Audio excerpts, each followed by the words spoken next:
Today's show brought to you live from Lounge Media Group Studios.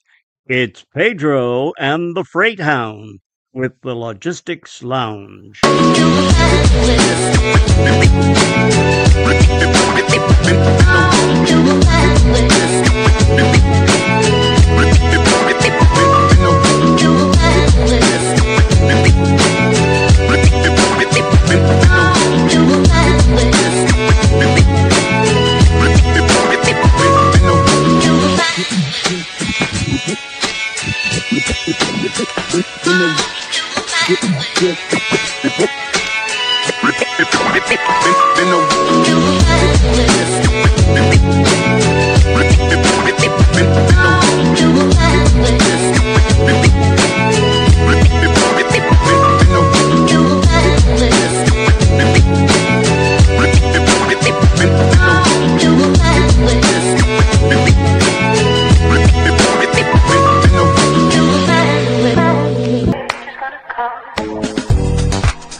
The views and opinions expressed on this show by its guests are not necessarily those of Lounge Media Group or the show host. So if you sue someone, make sure it's the party responsible for hurting your feelings. Also, grow up, be an adult, and understand not everyone thinks like you. And that's okay.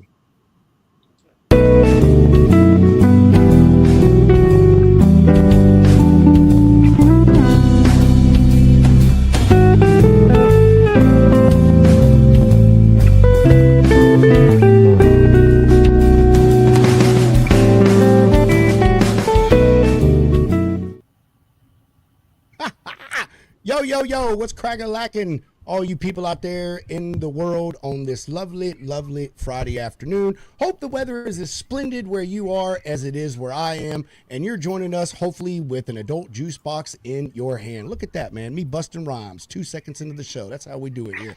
Welcome, everyone. Welcome to our first Freestyle Friday that we have had in quite some time.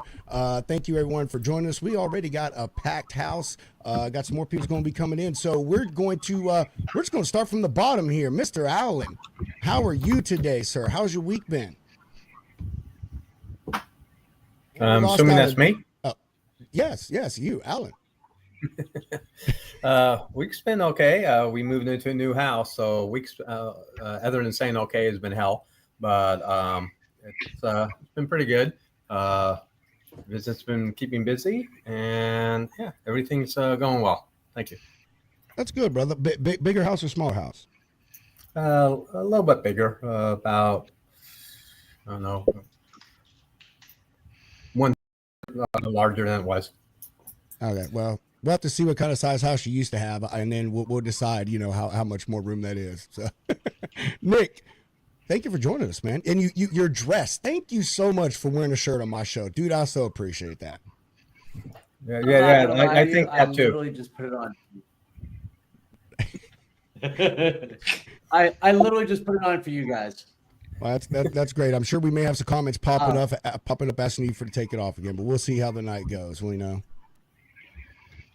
Dude, I am playing in my first beach volleyball tournament that I have played in, I think, in at least 8 years tomorrow. Now, it's not a big one. It's a team one. I used to play 2-on-2 back in the day, but I'm not going to lie to you. I have a lot of anxiety about getting back out.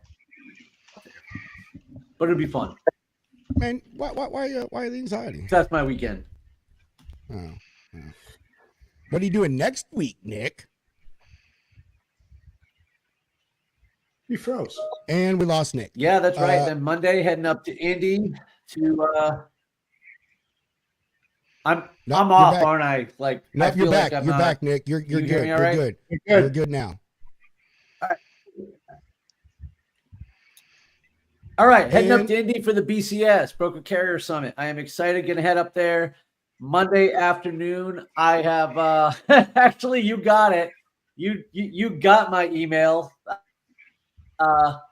Where I tried my first attempt at a mail merge email distribution list and jacked it all up. So about 500 people got an email that said hello first name from me. So that's pretty good. But if you think that's a conference mistake, then you need to be at the show, because when I share my story, I'm going to share about Vegas. I'm going to share about my past. That's going to be nothing. And I'm excited, man. I really am excited to see a lot of people in person. Obviously, I'm excited to talk to the crowd, but it's gonna be a great week.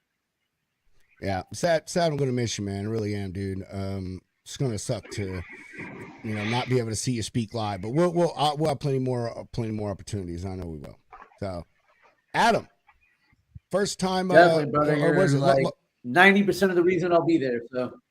Well, hey, I'm 2% of the reason you're gonna be. That's it. All I did was shoot out an email and make a connection or a text or something. I don't know what I did, but it was all you, bro. It's all you. You're an amazing individual, Nick, and you got a good story, and you're a motivating son of a gun. So people want to hear you talk. Adam, long-time listener, first-time caller. Welcome. I'll hang up and listen. Favorite lounge lizard in the house. How you doing, man? Welcome. I'm good. I just want to say I appreciate you wearing your Landstar gear on the show. That's awesome. Yeah. I don't think so, man. This big blue star hat. Nah, this star was around a lot longer before your star was. Well, I don't know that. When did Landstar start? 1988. Oh, nope, we beat you, buddy. And you better watch it. I'm usually outnumbered when it comes to Cowboys fans, but I got my boy Hustler over here, so you better watch it. Some people have really shit taste in hamburgers and football. I don't know. Damn, Gary, You really call the Cowboys cooking in the heat? We talking about the in and out thing again? Here we go. I'm 350 pounds of pure sexy. I'm pretty sure I don't have shit tasting hamburgers there, buddy.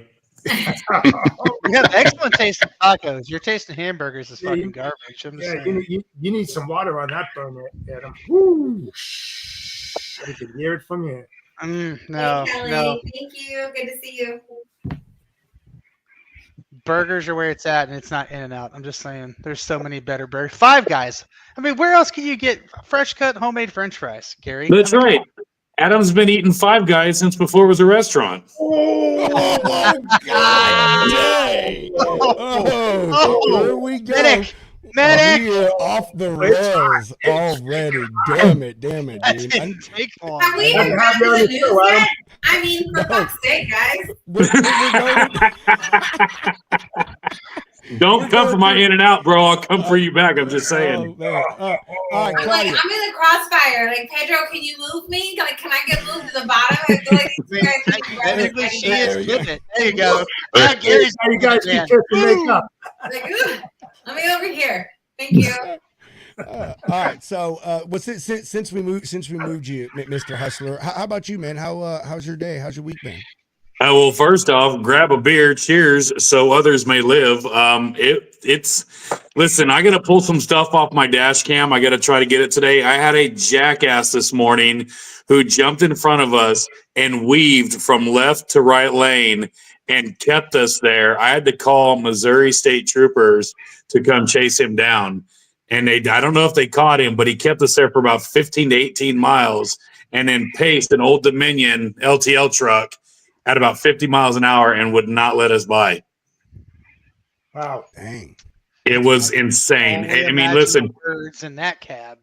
I will tell you this. It takes, you must be having a really shit life if your only aspiration is to hold up some loads going down the road.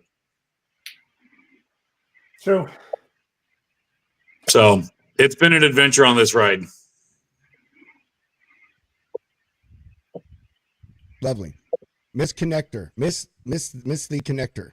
How are you doing? It's so good to see your face, Claudia. Like we DM on all the time, but like it's good to see your face. How are you doing? It's good to see you too. I'm happy to be here. Thank you. This has been an interesting week. My sugar bear had a minor motorcycle incident. He's going to be okay. He broke his big toe. So super fun with that. So that's kind of the, big thing of my week that doesn't have anything to do with work, but happy to be here as all things are normal, fighting fraud on a regular basis in multiple different ways. I'm sure at some point later on, Jeff and I might go a little bit more into that, but I love doing the connections and all the things. So I've got some fun stuff coming up and happy to talk about that later, but thanks for having me, guys. You're always welcome, Claudia. No thanks needed. You don't even have to ask to come on this show. You just gotta say send me a link, Pedro, and you know it's done. Like that's all there is to it. We're gonna save the best for last. All right, we're gonna save the best for last. Mr. Dirty Dre, how was your day going? Going good. Glad to be here on this Friday, hanging out with this amazing group of people as we have our first Freestyle Friday in quite some time.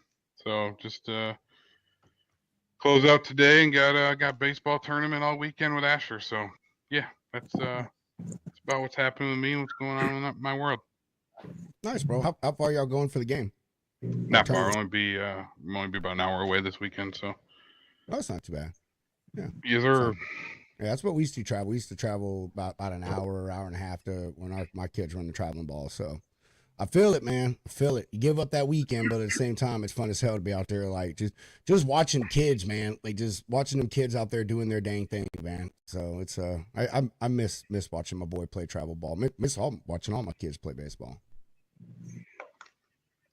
Yeah, we'll do that this weekend, and then following weekend we'll take a break and do a little riding. So mixing up the two. Ah, nice. Gonna take the old motorbikes out and go trail riding. Yep. Gonna go hit some tracks. So sweet, awesome. Nice. All right, Mr. Jeff Dickinson, everybody.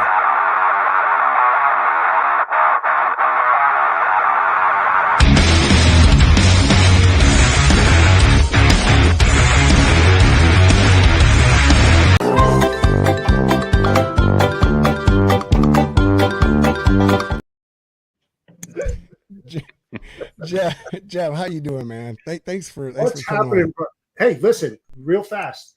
I've got to have that freight hat, and I'll trade you for this one. I'm still waiting on mine. I do. Hey, no. Hey, at this point, Adam, you can fucking blame Hunter. Hunter has like 20 hats sitting at his house, and I told him, "Hey, dude, go mail Adam a hat." He emailed us his address. Go send him a hat and just use the lounge card to pay for it. You can blame Hunter at this point. Hunter, if you're watching this, can you quit being a lazy piece of shit and send me my hat? Yeah. You can Respectfully. blame Hunter. Respectfully. There you go. There you go. How you doing, my friend? Hey, Adam, you can just buy one. I bought two. No. See, I made an agreement. And I was offered a free hat. And I stick to my agreements. I'm just saying. I don't even remember what the agreement was at this point, to tell you the truth. Fuck, I don't either. I think I got you a I don't think carrier you can say it on the show. I'm really bad or something. Go, cat, go. Go, cat, go. Y'all better watch out, man. My wife is fucking, she's Spitfire, bro. I'm telling you. Yeah, she's the lioness. Dude, she's a pistol. Hey, shit, hats ain't Fuck cheap. that.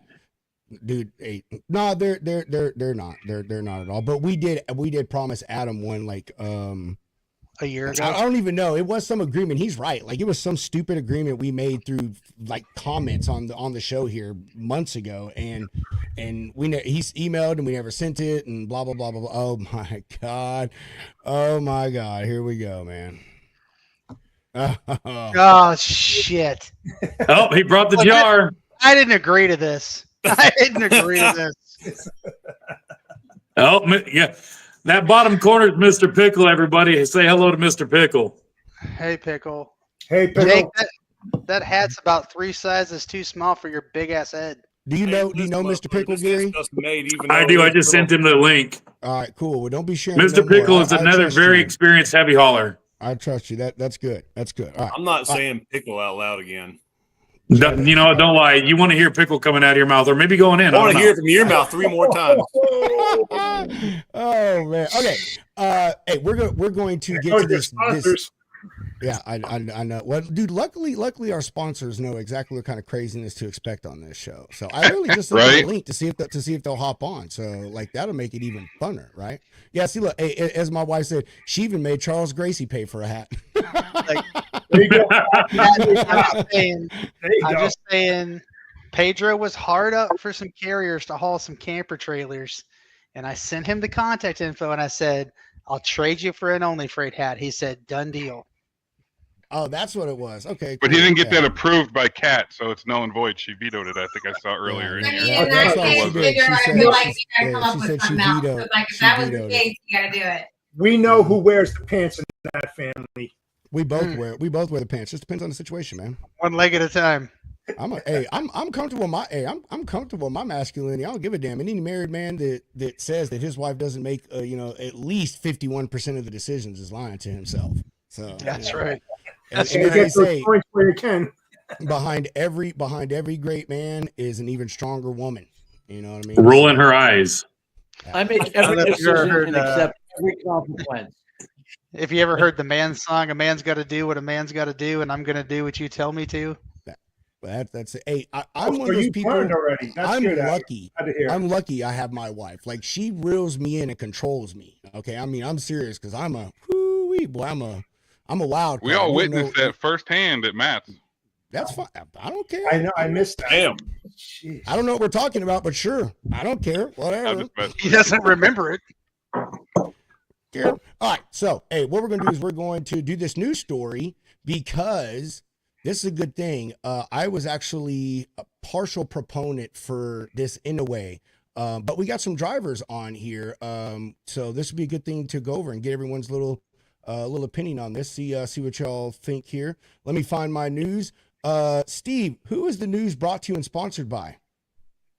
News is brought to you by truckingnewshub.com. Proudly brought to you by AR Doc Pro. Thank you very much.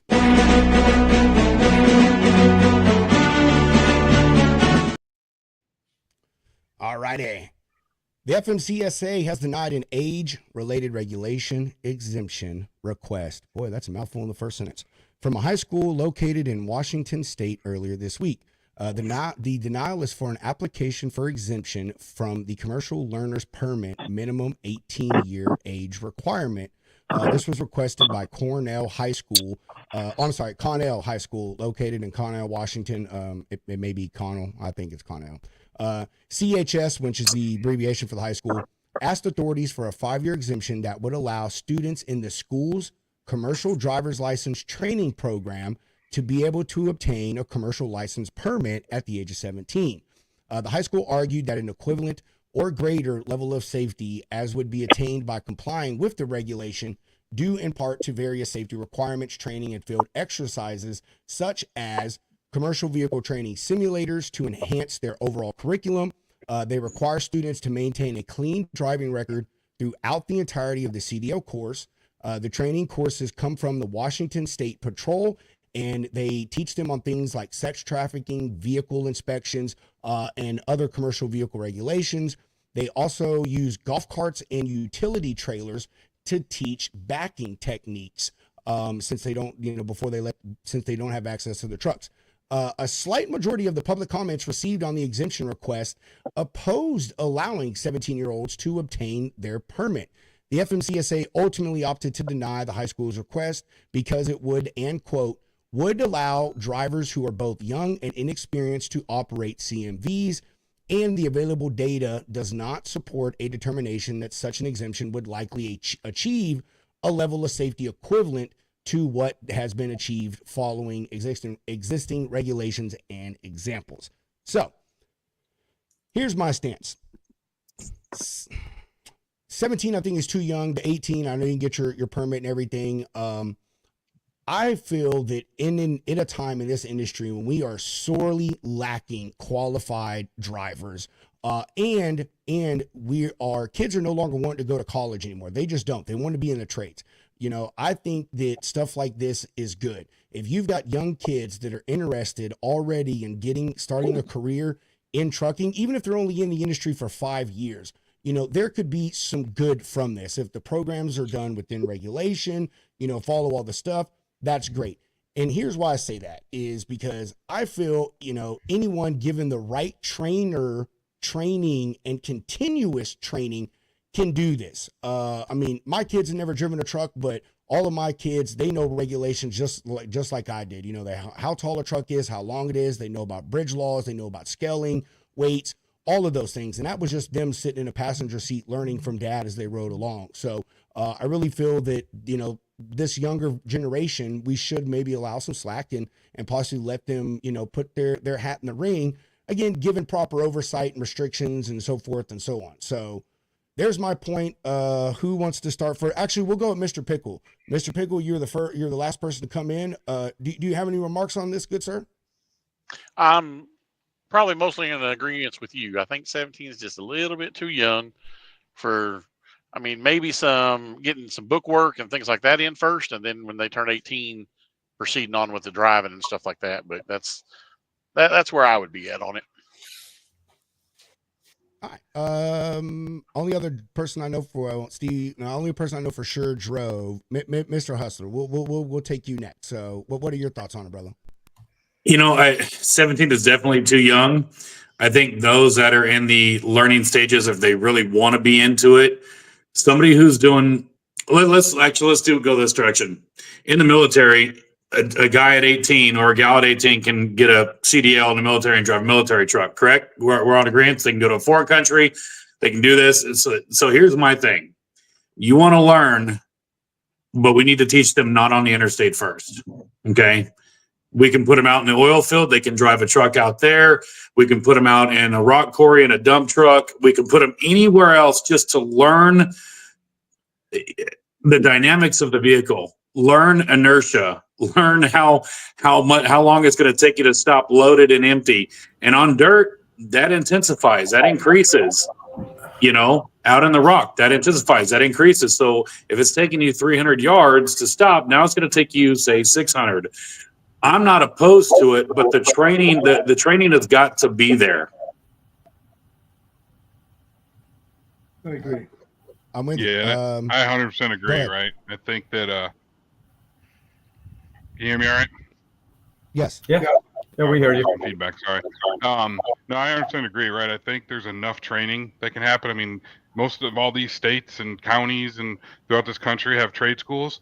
Like, let them do office or classroom stuff. Let them ride in there. Hell, they can even bring in some simulators and let them do some simulator work. Right. But I personally don't think 17 is way too young to be behind the wheel on like interstate or any of those areas. Man, I think it's way too young. There's enough learning they can do besides getting their permit and be behind the wheel.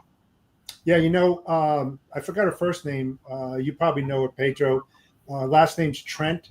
She has that mobile thing that goes to high schools, and they show them driving simulators and everything at the high school. I forgot her first name, but yeah, they need more of that. That gives them at least a good perspective of what they can expect on the road. It's deadly out there. I mean, it's bad enough that, and I hate to say it, but I'm going to say it anyway. There's so many damn drivers out there that don't do pre-check inspections that are a mandatory requirement under FMCSA 392.7. You're supposed to, when you bump a door, you're supposed to do a pre-check inspection before you haul. Yet I can guarantee you, I can go to any warehouse around here in Harrisburg, in Easton, Pennsylvania, whatever, and ask the driver to show me if they did a pre-check inspection. You know what kind of crap that I hear? You don't get paid for it. So, I mean, it's a huge problem. It really is. And the biggest thing, too, and I'd love to get the truck drivers here, their perspective, but do you realize that 21.6% of all trucks on a road, and let's call it 5,000, are OOS are unroadworthy? That's 1 in 5 trucks that are on the road that has the potential of killing somebody. That's dangerous in and of itself. So somebody's missing out on training right there. What do you guys think?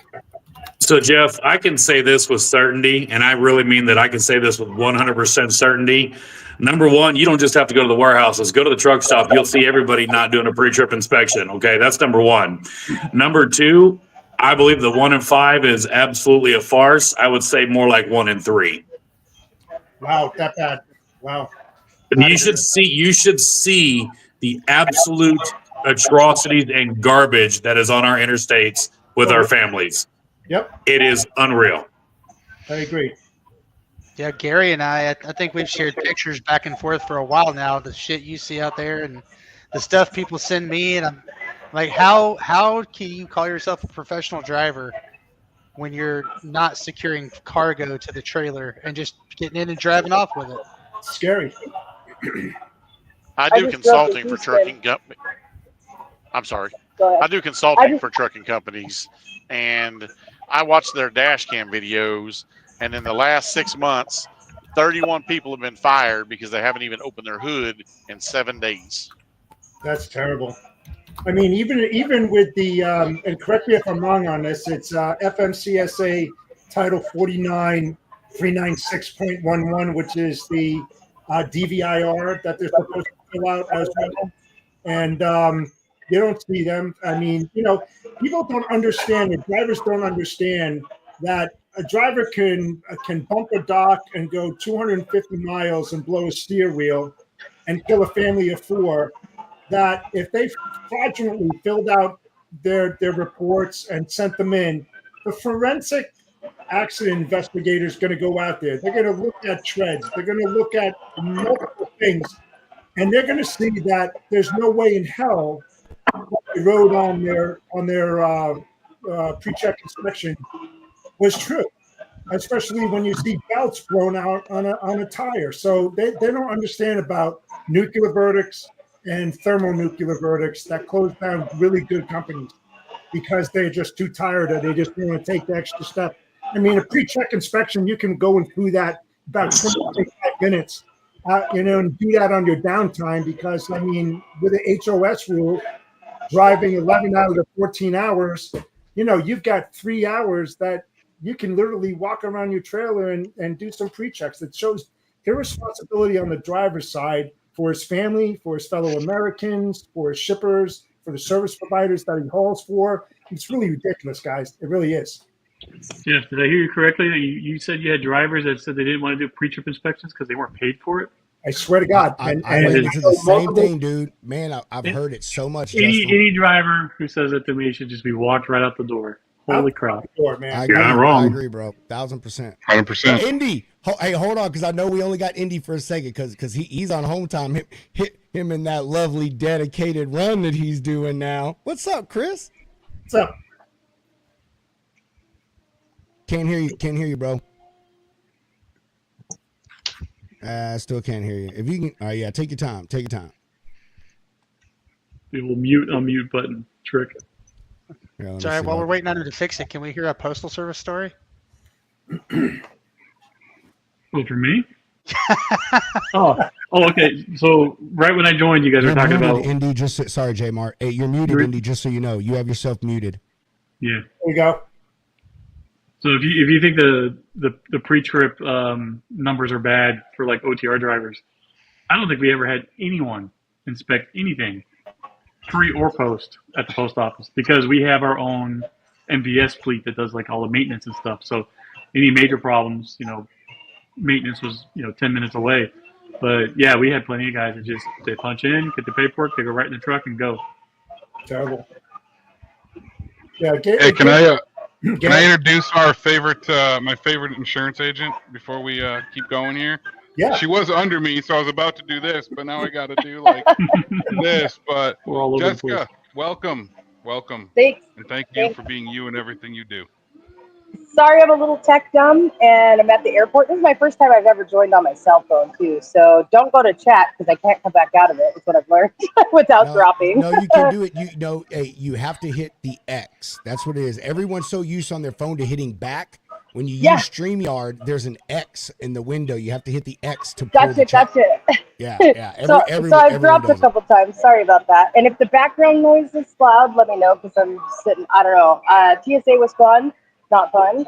The drive here, you guys were talking about people doing pre-checks and the people on the freeway, and anybody that has been to Houston knows this astronomical freeway that is over by IAH, and very interesting. I make my wife drive because it stresses me out. Just all the lanes and stuff. But on the way here, it was at least 50% of the four-wheeler cars were texting while driving. And it was insane. And then not only that, when we drove past the guy in the semi, didn't catch anything. He was texting, and I was like, oh, my God, get me out of this car. Just get me out of this car. And then we're behind this other truck, box truck, and the tailgate wasn't locked, or their door wasn't locked. It was bouncing up and down everywhere, and it was stressful for me. It's hard to see when we see things that are happening anyways, what's going on around us, especially when, I guess, you're in the industry, you really know what the impact of that can be when, if there's an accident or something does happen, we know that this isn't going to be no small feat, right? And so, anyways, that was I'm sweating. We made it to the airport okay, and I'm just sitting, margarita time. Gary, Taco Bell treating you? Ooh, Taco Bell's fine so far. I was like, I don't eat Taco Bell, okay? I think it's been 6 months since I've had Taco Bell, if that, maybe even 2 years. No, my wife bought it about 6 months ago, and I was like, don't ever buy me Taco Bell again. That stuff's trash. And then she brings it home for my lunch when I'm starving to death, and we have about 15 minutes to get in the car to drive to the airport, and I was like, okay, here we go. And then I got to go sit on a flight. I hate you. You hate me is what it is. Like, what are you mad at me about? Gary, before you started Hustler, you drove for us. It's the cell phone violation. Wasn't that instant termination? You're muted. I would hope so. You're muted, Gary. Yeah, a cell phone violation is why? I was just curious. She was talking about that driver driving. I was thinking, if our guys got caught, they're toast. Like Landstar guys can get Thanos for just having a seatbelt off. Wow. Yeah. I didn't think it was that serious, but yeah. Jessica, you were talking about the interstates around Houston. The 610 loop is my favorite. I don't understand how some of those bridges are still standing. Right? I think it's funny how the 610 loop is literally it's listed as International Highway 610. If you look at the signs, it's IH 610. Like, How the fucking internet national highway? It's a loop in Houston. Why is it called George Bush Intercontinental Airport instead of international like every other airport in the United States? Houston does its own thing, man. Sorry. We It'd be actually wild. learned something. Gonna be huge. Talking about Houston, hold on. I want to share this with you guys. So Wednesday afternoon, we had on a guy who does commercial real estate and focuses in logistics, warehousing, stuff like that. He was telling us that Houston is someone has got some crazy fucking background noise. Oh, it's you, Jessica. I'm It's muted probably now. There we go. I love you, Jess, but you're Fucking muted. airports. No, Fucking Houston airports. She's Airport good. ambiance. So anyway, Houston is a crazy place when it comes to zoning. The guy that we had on, Joe Santalaria, told us that in Houston, their zoning, you could literally have a school, a strip club, a liquor store, like all of it, a cigarette factory, all of these crazy things right next to each other, and it's totally legal there, unlike some other places and around the country period. Like, obviously you can't have a liquor store within X amount of feet of a school and church and all these other things. Not with that attitude, bro. Yeah, right. We're on the show. I told him, I was like, dude, hey, is someone from Texas and has spent a lot of time in Houston? That just tells you the shit that Houstonians go through, bro. No, bro, it's specific to Harris County though, right? Because I live down, they call it the Galleria area, which is where 59 and 610. So you talk about the 610 loop, southwest side of it, 59. You got Bel Air. It's a lot of older part of Houston, but I'm not shitting you, dude. It would literally be 3-story, $800,000 condo, fucking shack, dentist office, attorney's office, fucking fifth wheel that's on blocks. Like, there is no zone. It's a lawless fucking place, dude. So I'm curious, Jake. Our strip malls here, it's going to be a dentist office, a dry cleaner, a Chinese food restaurant, and a Mexican restaurant. Is it the same in Houston? Add the nail shop. Add the nail shop. I was gonna say massage parlor, nail shop, and the vape store, and the vape liquor store, Jake. Liquor store, probably a shitty grocery store. Yeah, but you're pretty much on point. So one more thing before we lose them, I don't know if y'all are noticing, but the two in the middle, J Mart and Mr. Pickle, they could probably pass for older and younger brother, but I want to know who wore it better. Who's got the better beard and the better glasses? Damn, that's true. Hey, Mark. Man, I never even noticed it. Well, I got Teddy here in my lap with me, so Pickle doesn't have Teddy. Well, that extends it a little longer.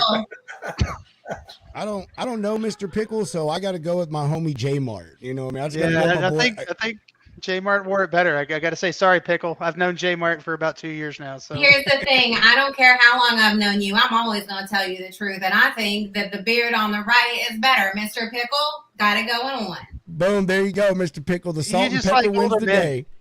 He's got the better color. He's got the gray coming in. Mine's not quite going silver gray. Foxes, Claudia. I'm sorry, what was that? So you're just going after the silver foxes. Yeah, that's right. That's my 40s showing. What can I say? As soon as mine goes away, I'm putting on the Santa suit. Yeah, I got the best stash though. Look at Adam. 100%. Look, listen. I'm just saying, at some point you're gonna lose a bet, and I'm gonna shave that thing. Dude, we what are you talking about? He shaved last night. Yeah. And 30 years from now, Adam. And 30 years from now, Adam, you might get out of puberty and grow one of these suckers. I just want you to connect the chops, baby. That's all I'm asking. Just bring it all the way down. Man, look at that. Come on, man. Let's bring it all the way down. That's all I'm saying. You guys were talking zoning property earlier. So my family owned a little bit of property in West Palm Beach, Florida, and we had a hell of a time selling it because any prospective buyers that came by to look at it, to the east there was a church, and then to the west there was a big vacant lot. To the south there was a high school, so gas stations, any retail, they didn't want it because they couldn't sell anything there. I am literally in Panama City right now, Panama City, Florida, at the corner of 231 and Transmitter Road. There's a church on one corner, a strip club on the other one, and a daycare on the other one. That's the same intersection I had my family reunion at. Listen, bro, you got to support working moms. What's the problem? You always have to have like an example of like if you don't behave or go to school or something, this is where you're going. So you can go this way, you go that way. 24-hour daycare? That's the real question. Let's see here. It says drop offs welcome, so I guess you could drop them off and go to the strip.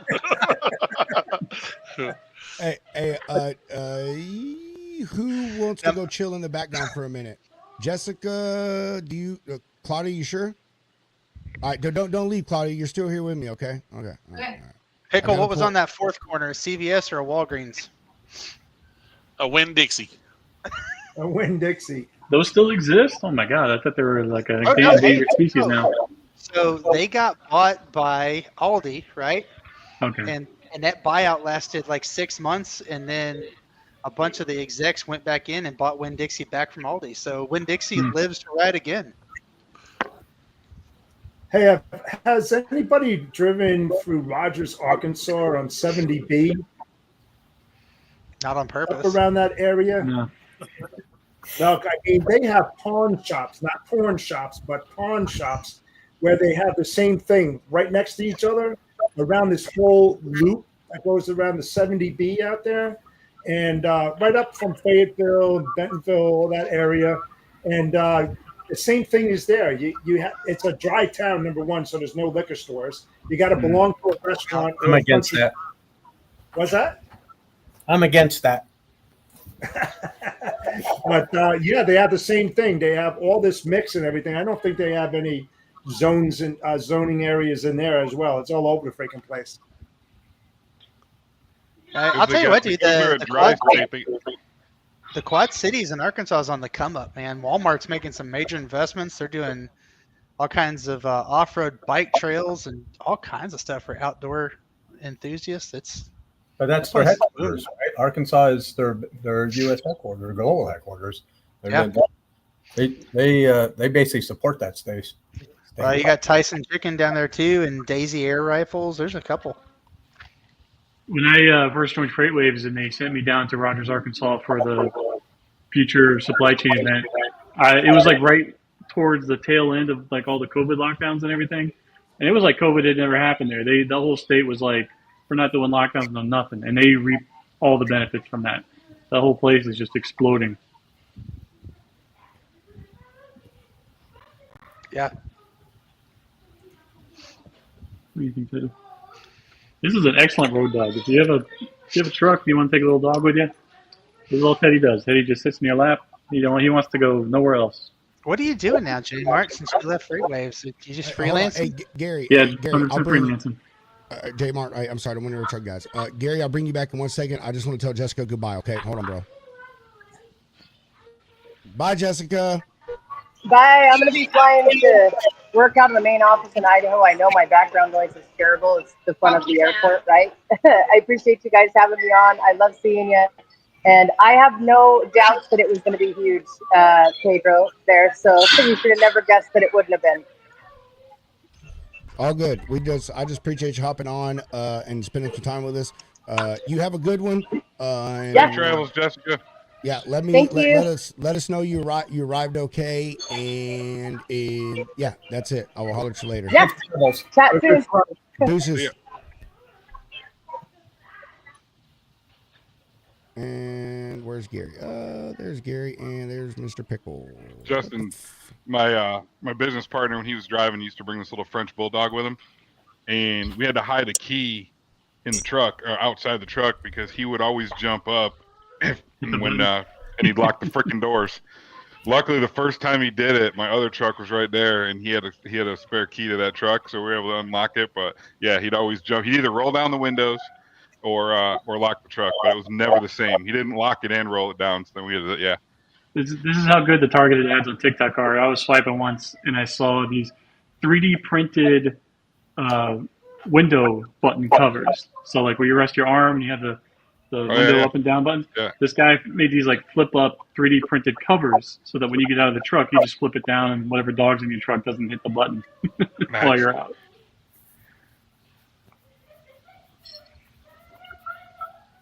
Yeah, Teddy would never lock himself in a truck. Someone's got some funny ass background noise going on. Like, it might be shut up. Yeah, no. Might be my son. He's on the couch playing Mario Party. I must say, bro, I want to hear this. What's going on? Because I don't know. No, you're good, J Mark. You're good, bro. That's funny. Hey, I don't know if I missed this or not, but no, Mr. J Mark, Pickle, don't where tell are you him to be actually quiet. at? No, hold on, Steve. Don't tell him to be quiet. If your kid's playing, you let him make all the fucking noise he wants. I didn't say to anybody to be quiet. I was trying to I'm figure not out what talking. the pickle I was. wasn't saying to you. I said J Mark. No, I muted myself so I could yell at him. Hey, keep it down. Nah. You let him play, man. I'm telling you, dude. Hey, keep it down, you whippersnappers. One of these days, you'll miss that shit, man. I miss my three sons running through my house, beating the snot out of each other and screaming and doing all the craziness they do, man. It's I miss it. Yeah, he's off school for spring break this week, so rather than drive me and myself insane with him at the house while we're trying to work, I just packed him in the car last weekend and drove down to my parents' house. Oh, is that where you're at now? Yeah. Oh, sweet. That's all the lovely cast that's iron. right, babe. That's right. Now we just hear loud fucking music because my son has this crazy good Samsung surround sound. So now all he does is rattle my fucking house. But all the nice cups my mom makes. That's called karma, Cat, for not letting me have a free hat. There we go, Adam. There we go. Ding, ding, That's ding, funny ding, shit. ding, ding, ding, ding. That's funny shit. Boy, Adam's coming in hot with some. Dude, that's so good. Hey, if you ever need anything sold, man, bring Kat along. She is the best salesperson I've ever seen. She's a hustler, bro. She is. She needs the hustler title. Fuck Gary. Well, let me have a few more beers and we can talk about that last statement. Well, there you go. There you go. All right, so what's the next hot topic, Pedro? Let's get into this. Hold on, I want to hear where Mr. Pickle is. You didn't tell us where he's shit. driving yet.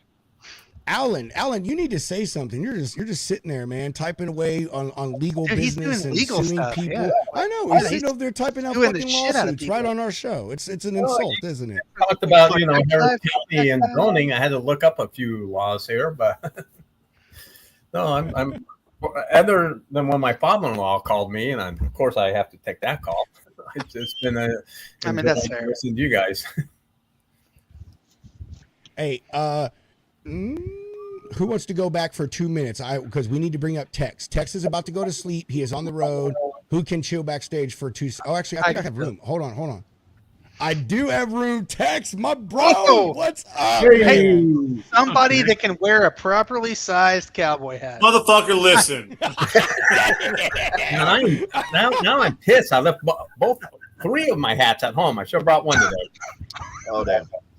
Hopefully you can hear me okay. I don't have headphones. I'm kind of Perfect. You're great. You're great, Tex. Okay, good. Where you at, What's going on, bro? everybody? Where you at, man? Oh, where am I at? Rochelle, Illinois. Oh, yeah. You are the biggest walking contradiction that I have met in a very long time. And if Yes. you know Tex, you understand why he's a walking contradiction. Does anyone else know why Tex is a current walking contradiction? Well, that hat in Illinois. No.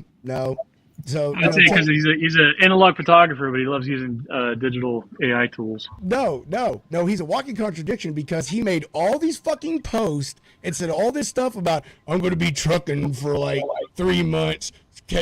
Photography's got to take a back seat. I'm not going to be doing a bunch of photos. And what do you see every fucking day from Tex on the road? Photography. I was like, I'm using this. I'm not using the film camera. Hey, So you know what, different. Tex? You're so good that I can't even tell the difference, to be honest with you. I seriously would thought that you had brought your whole damn collection of cameras with you. I can't tell the difference. did. I'm serious. I did. I brought them all, but I don't have time to be filming, using film and then developing, and because I'm in the He's a truck. I get a professional hotel driver. occasionally, but Pedro, God. What, Adam? I said he's a professional driver. Quit screwing with him about his photography. Yeah. He's got trucks to drive. I got my CDLs. Tex, you said film and develop. Do you actually still develop your own prints? Oh yeah. Well, Where do you think that picture behind you came from, Steve? In the fluids. Hey, Yeah, every I do one of these, every one of these are from Tex. All of these are actual photographs. Like my whole office is done in tech with Tex and stuff. Like photos right here, over here. Like, dude, Tex is my favorite photographer ever. See, I need a Tex photo because I don't I haven't been See to the behind me. in My about walls in my years. office are completely blank, and I want to put some logistics stuff up. Dude, and the calendar right here, and the calendar right Nah, there. you miss me on a calendar. No, best calendar you will ever have in your life, dude. How many months of your calendar is Gary on there? All 12, all 12, Oof. all 12. No, If I I'm ever get sold my out man of cave in my calendars. They're house all set up, I want to gone. get that photo you took of me in Lombard, poster size. Dude, hey, funny enough, I have a copy. I don't have a printed version, but Tech sent me a copy of the photo of me, you, and Hunter at Matt's last year. That was a J great Mark, photo. you remember that photo, bro? You remember that one? Yeah. Yeah, and Tex has taken one of my most favorite photos ever, and I'll go and download it so I can show everyone. But he took a photo of me, my dad, and my youngest son at a truck show here close to us on one of his on one of his very old cameras, and it is, dude, it is an absolute amazing photograph. Like, it's seriously one of my best, one of my most favorite ever. I appreciate that. Yeah, like I said, so basically, I'll let the cat out of the bag here because we're a small little group. Facebook world, they don't need to know jack shit. But I'm up here helping a buddy out. The owner operator runs 2 trucks. I'm running one of them for him. It's been years since I've driven a truck. But he had full faith and confidence in me to be able to run his truck with all, wide open truck to run and do what we need to do. We're ag exempt. We're delivering flowers north side of Chicago, not drop hook, but offload, reload, delivering to Costco stores down like Champaign, Urbana, Peoria, Rockford, all outside of the Chicago area, back to the west side of Illinois, offload, reload, start heading back, find a place, shut down for the night, and then do it, turn and burn 7 days a week until end of May.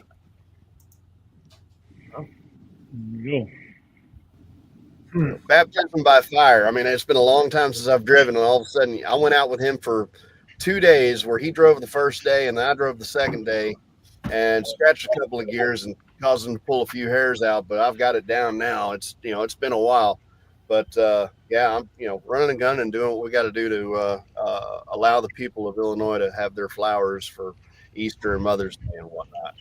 How's your endurance as you've taken a break? Say what about it? Your endurance. So like, I just did 12 hours straight driving to my parents' house from New Jersey last weekend, and to me it feels like every one of these trips just gets longer and longer. And I look back at like my time driving team, and I was like, I can't believe I used to do this every single day for months at a time. Yeah. No, last Friday, 7 days ago, was my first run on my own. It's about 500 miles, and I was whooped, but I'm making sure to try to take some time to walk a mile or two every day. When I'm done at the end of the day, find something semi-healthy to eat as best I can. I don't have a cooler in this truck. I'd rather have a cooler and sit there and make my own meals and whatnot, but I don't eat much during the day anyway, so I'm losing weight. Can't sit out here and drink beer, compared to being at the house. I don't have anything like that for next month or so that'll help with the gut. And yeah, I'll be trim and thin and get back to the house, and my wife won't recognize me, and that's all right. I'll say something about that endurance. Driving a truck and driving a 4-wheeler is night and day. Mm-hmm. You can last a hell of a lot longer in a rig than you can in a car or pickup truck. For sure. It's just comfortability, being able to move, around a lot more. Although I will say this Kenworth does not have the leg room that I need. I almost feel like I'm sitting in an airline seat. I get about an hour and a half in and my knees just start locking up. I gotta, it ain't no Freightliner when it comes to leg room, but that's all right. It's a Kenworth. Right. Yeah, I feel like when you're in the truck, the seat, you're sitting up much higher, so your back is already straighter. So right. You're not feeling it in your backs. Oh, there we go, man. God damn, I lost a lot of weight. Dude, look how fucking fat I was. Holy shit, bro. God damn. That photo of us, what was it, Sunday when we all went to breakfast? Pick. That's the OG pick right there, bro. It's like 1 year ago, right? Yes. Yeah, that yes. was Matt's last year. That's Oh, an yeah, awesome those are picture. smaller You now. guys look gangsta. That camera that shot that is 105 years old. Dang. Yeah. Dude, it was crazy. Like him setting up for this. So like when Tex sets up for a shot, he becomes a spectacle himself because of his camera and everything. Like J-Mart, do you remember like y'all, like obviously you can't see in the picture, but there's people behind us staring at him, and there was probably 10 people behind Tex watching him set up his camera and like do it's absolutely amazing, man. Well, he had to get the tape measure out so you get the focal distance. Yes. Then he had to set the lens right. Then he had to put the plate in the camera, put the hood on, look through it, and then do like the exposure and done. And what did you say those were, Tex? Like $11 a photo? If I'm doing color photos in my other camera, it's $7 to $10 per shot just for the film. That's the most expensive that I do. What you have there was shot on actual photo paper. It's a photo negative, which I actually use a red light darkroom to develop it. And those are about $1 a piece. So it's really not that bad. I remember some crazy stat when the photo website Flickr first came up, and they were saying that like every day more photos than had ever existed in all of human history were being uploaded every single day. And then when the smartphones started popping up, it just ramped up even further. Yeah, and that's why nobody sees me on Instagram. Dude, the thing that kills me most about these photos, man, is the clarity. Like, yeah, it is baffling how clear this 105-year-old camera shoots pictures. It's nuts. You know, everyone thinks about pixels and all this stuff like that, but I mean, Tex is proof that it is the photographer. Like, if you know what you're doing, you can set up the right shot, and you know how to use your equipment properly, you can get a crystal clear picture. I mean, we're zooming in. I mean, like, look, this thing is just clear, man. Like, and that doesn't even do it justice because it's still not the full resolution photo, I'm sure. Yeah. The showing it on video actually dilutes it a little bit, but I mean, like in person, when you look at it, I mean, that's from the newer camera, and you can see that's even clearer. Yeah. Dude, my dad was so fucking obsessed with this camera Tex. Dude, he was so happy. Like, even I sent him a copy of this, and he was like, is that from your buddy's German camera? And I said, yeah. And Tex, he thinks this is the greatest thing ever, and he loves it, and he doesn't know it, but I'm still going to get a print from you and get it framed and send this to my dad, because I mean, you talk to him, man. He is an absolute freak when it comes to history stuff, and he loved this photo. And like I said, if you want to take that digital copy and run it to Walgreens for $8, they'll do you an 8x10, and it'll look pretty good. No, it's not the same. It won't be the same. It won't be the same, man. Like, it just won't. It's just like all of these things, man. Back here, like, you know, none of these photos behind me would be the same if, you know, they were just photocopied from fucking CVS or whatever. They mean more because you took them and it's a real print, and like, it's cool, and you have your little stamp on the back and everything, man. Like, I love them. Yeah. Right. Where was that photo taken at? That didn't look like Matt's. No, that was, dude, that was a truck show. I think Tex told me about that, didn't you, dude? Yeah. Little River Dragway and Little River Academy, just outside of Temple. So quarter-mile drag. They have big trucks run down that, you know, bobtailing, just kind of goofing off. And it's a small truck show. There's probably 20 trucks there.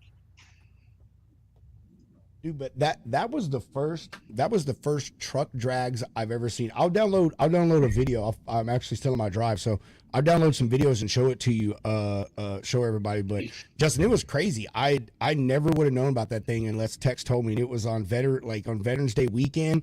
So, man, it was really great, man. It was incredible. So, yeah, I think it was really cool. It was, like you said, it's like 30 trucks maybe, and they were all local people. And this is how small of a world the trucking industry is.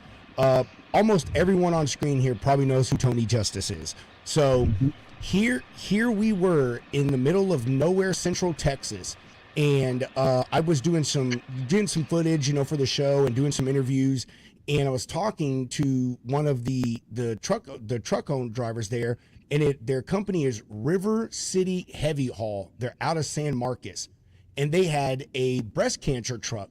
So I was talking to the guy, and like I noticed he had a Tony Justice sticker on the back of the window. I was like, oh, I was like, do you listen to Tony's music? And he was like, oh, well, this truck was in the video in one of Tony's music videos. And I was like, really? And he was like, oh yeah. And I was like, dude, that's so cool. Like Tony's been on our show. Like it was like, it was showing him footage, and it was just nuts. You know, Tony lives in the middle of nowhere, Tennessee. Here we are 1,000 miles away from him in the middle of nowhere, Texas. And this truck has been in one of Tony's videos that had to do with cancer. The song is actually called War Paint. Crazy small world, bro. Like, that's nuts. Did you see the rap video that they were shooting at Matt's this year? No. I don't know the guy's name. I'll get with Lombard. He knows who it is. But at the end of the last day, when everybody was like packing everything up, they used the truck parking club booth and the Tesla there to shoot this music video. Oh, no. Sorry, my parents have lots of animals out here. Also, the air conditioning unit's on, so I don't know if you can hear it or not. Hopefully, my AirPods are canceling it. It's all right, man. But it's this is TT. What's up, like, TT? It's like who is that guy that came on Johnny Carson all the time? Last name Jack Hanna. It was like J. Mark Hanna. Yeah. I think you mean Jay Leno, bro. No, Jack Hanna, the animal guy. I know. No, but Johnny Carson was way long gone before Jack Hanna. If you're talking about the animal guy from what you call it.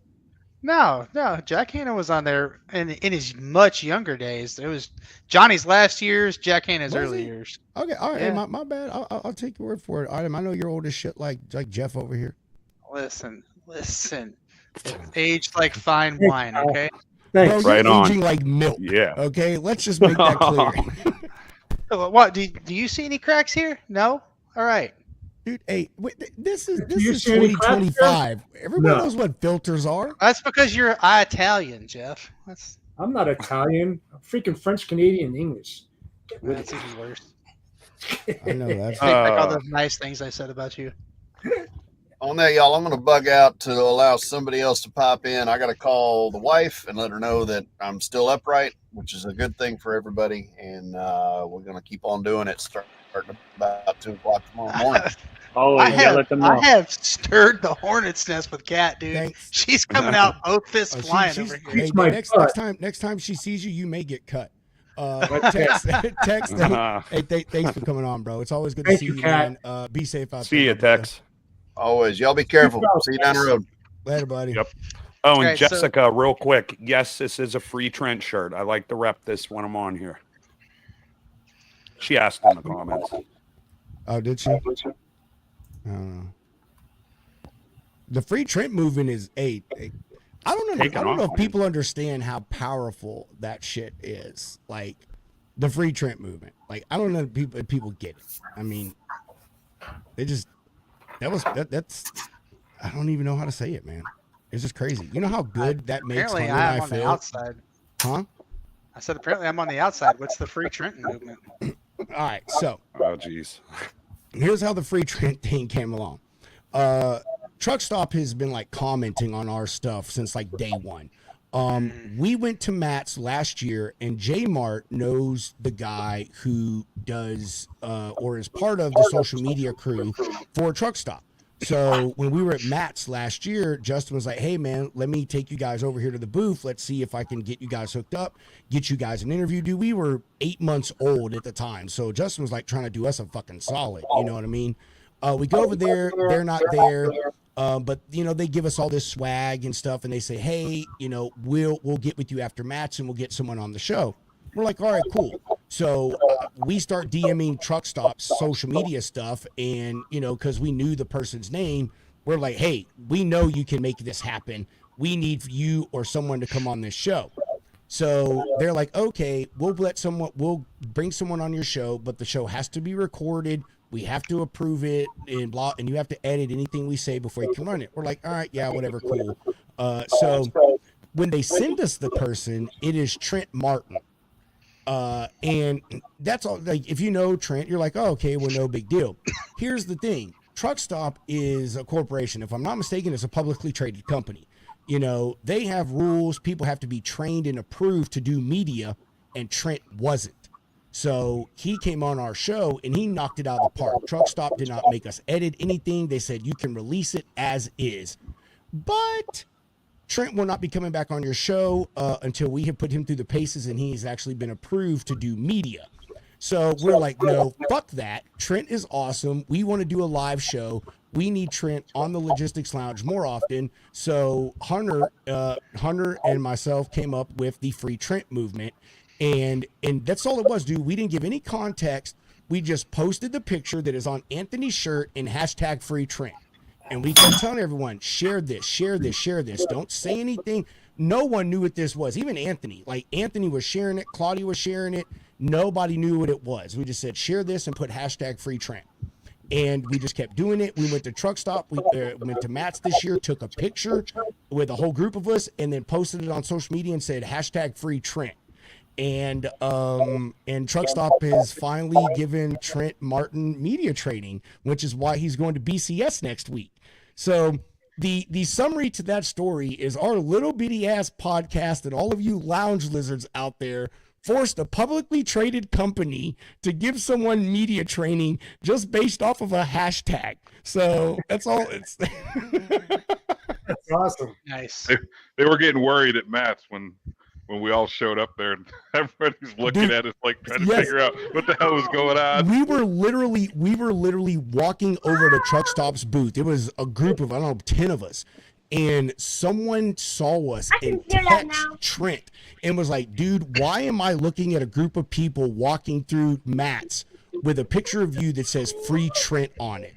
As we were doing it, man, it's fucking crazy. And now literally Truck Stop repost our stuff and is like hashtag Free Trenton. So I didn't know I was gonna kick this all off by introducing you guys. Yeah, Damn. you did, J Martin. You kicked this all off, bro. You 100% did. I don't know who's better, Truck Stop social media manager or Wendy's social media manager. Truck Stop's pretty badass, bro. Truck Stop. So there's a running gag. There's a running gag we have. Like we don't say his name. We don't dox him or anything. But no, he's a really funny guy. He used to work for another major Silicon Valley company, or Seattle-based tech company, I should say. And so he was really good at social media, but knew nothing about trucking. But he did his research. He lurked in all the Twitter spaces. He followed all the big accounts. And behind the scenes, he was asking everybody questions like, how does this stuff work? What's the proper way of saying such and such? And so he helped us out. I helped them out. And that's why they're so good at what they do. He just finding people who are really good at social media, but might not be able to talk the talk or know the whole system in and out, but can like ask the right questions and learn how it works. Those are your killers. Those are the guys you need to hire. Yeah. I would agree. And I figured since I've been part of the hashtag movement, you know, I obviously needed a shirt, and I like to rep for Trent when I come on here sometimes. Yeah, I'm gonna have to get one of those shirts just to support. I will not buy the only freight hat though. It's actually a nice shirt too. Do everything we do is nice, bro. We don't mess with that crap. You don't half-ass anything. Hell no, we don't. Hey, Adam, if you want one, let us know. Like we're doing the Free Trent shirts at cost. They cost us, I think $19.21 with tax, and I just sent Anthony an invoice for $20. Yeah. Now, Kat said I have to pay full price plus 10%. No. Pay full price for the hat. You can get the T-shirt for free. That's what you get for messing with Jake. There you go. I'll tell you. Hey, Claudia's met my wife, so is Jeff, bro. I'm telling you. Oh, and Steve. I'm telling you, man. I said she's a pistol. She is a nuclear fucking bomb, bro. Like, dude, I heard her giving you the runaround earlier today. I was laughing. Hey, when I met his better half. Oh, look, it's another dog. When I met Pedro's better half, he is a puppy dog around her. His personality changes. It's like, boom, I gotta behave. Listen, I saw the anniversary post the other day. I saw it. Hey, let me tell you. Hey, I have no shame. I have no shame in my wife, and y'all. There ain't no shame. Dude, hey, and y'all say that. Just think about my level of obsession with my wife, and just think about what would happen to anyone that came fucking sideways at my wife at an event like that post that's going around LinkedIn now. Oh, I know, right? Hey, just like I said, if I was around and anyone touched or disrespected a woman in front of me, you would leave that motherfucker. I don't know if I doing the Vulcan hello and carrying your teeth in a Ziploc baggie. See, that part bothers me though, because one of the people that was posting recently on LinkedIn about being touched in an event, I was with that person at the event and did not know that went on. Had I known that went on, there would have been an entirely different conversation. I feel like it's time for me to chime in. Go ahead, Claudia. Yeah. Let's go. Let's go. All right. So it's always happened. It always happens, and it will always happen. We know it. It's bullshit. We fucking hate it. And it still happens. It's not just at big events. It's not just when people are drinking. It's not any of that. It's the same fucking reason that my man who's over here and here, patiently waiting for me to finish this, is nervous as fuck every time I say I want to go to a conference. He has none whatsoever qualms about me and what I will be doing at that conference. But he said, you're going to a male-dominated industry event, and there will be drinking there. He understands shit that I don't understand. Because to me, I mean, first of all, I'm mouthy enough that I'll be damned if somebody's going to fuck with me. I'm old and I'm mean. That's not going to happen. But this shit does happen regularly all the time. All the time. All the time. All the time. And if you do not think that it does, you're not awake. You're just not. I'm telling you right now, it happens at work. You know how many times that I have to like repeat something, or I have to go get a man to say the same fucking thing that I've already said? It's not just at work. It's at ooh. I'm probably regretting that I even started to talk about something like this live. But I'm telling you right now, y'all, Hey, I support bullshit that fucking happens, and yes, every fucking time you see some shit, you absolutely should say it. No, fuck it.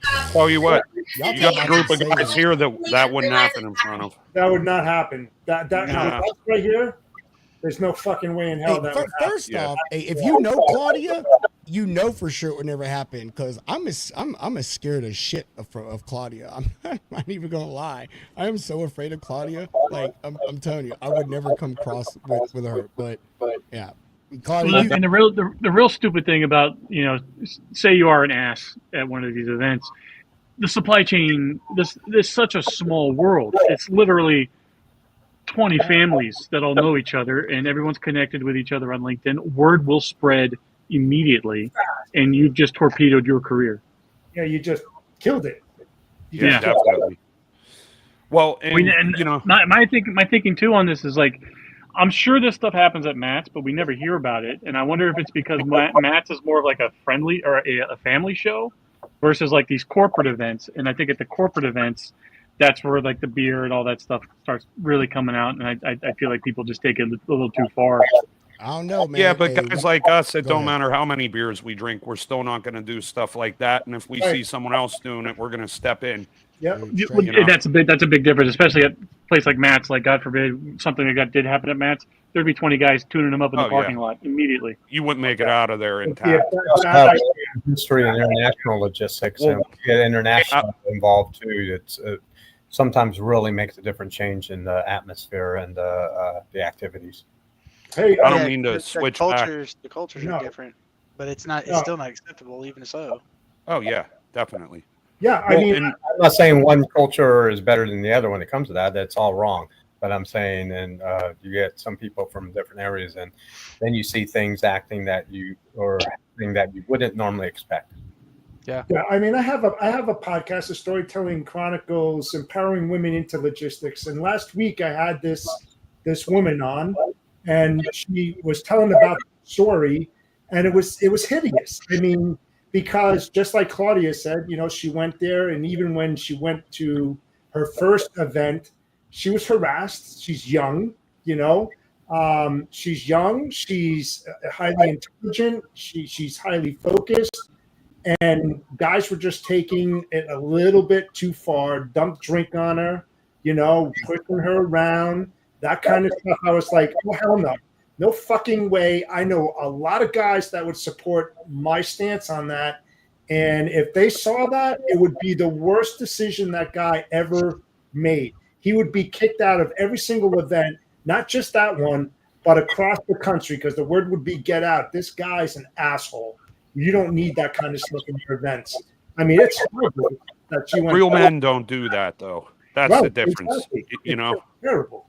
It's And terrible. before I started the company I'm with now, I worked in corporate America, and we would go around all these.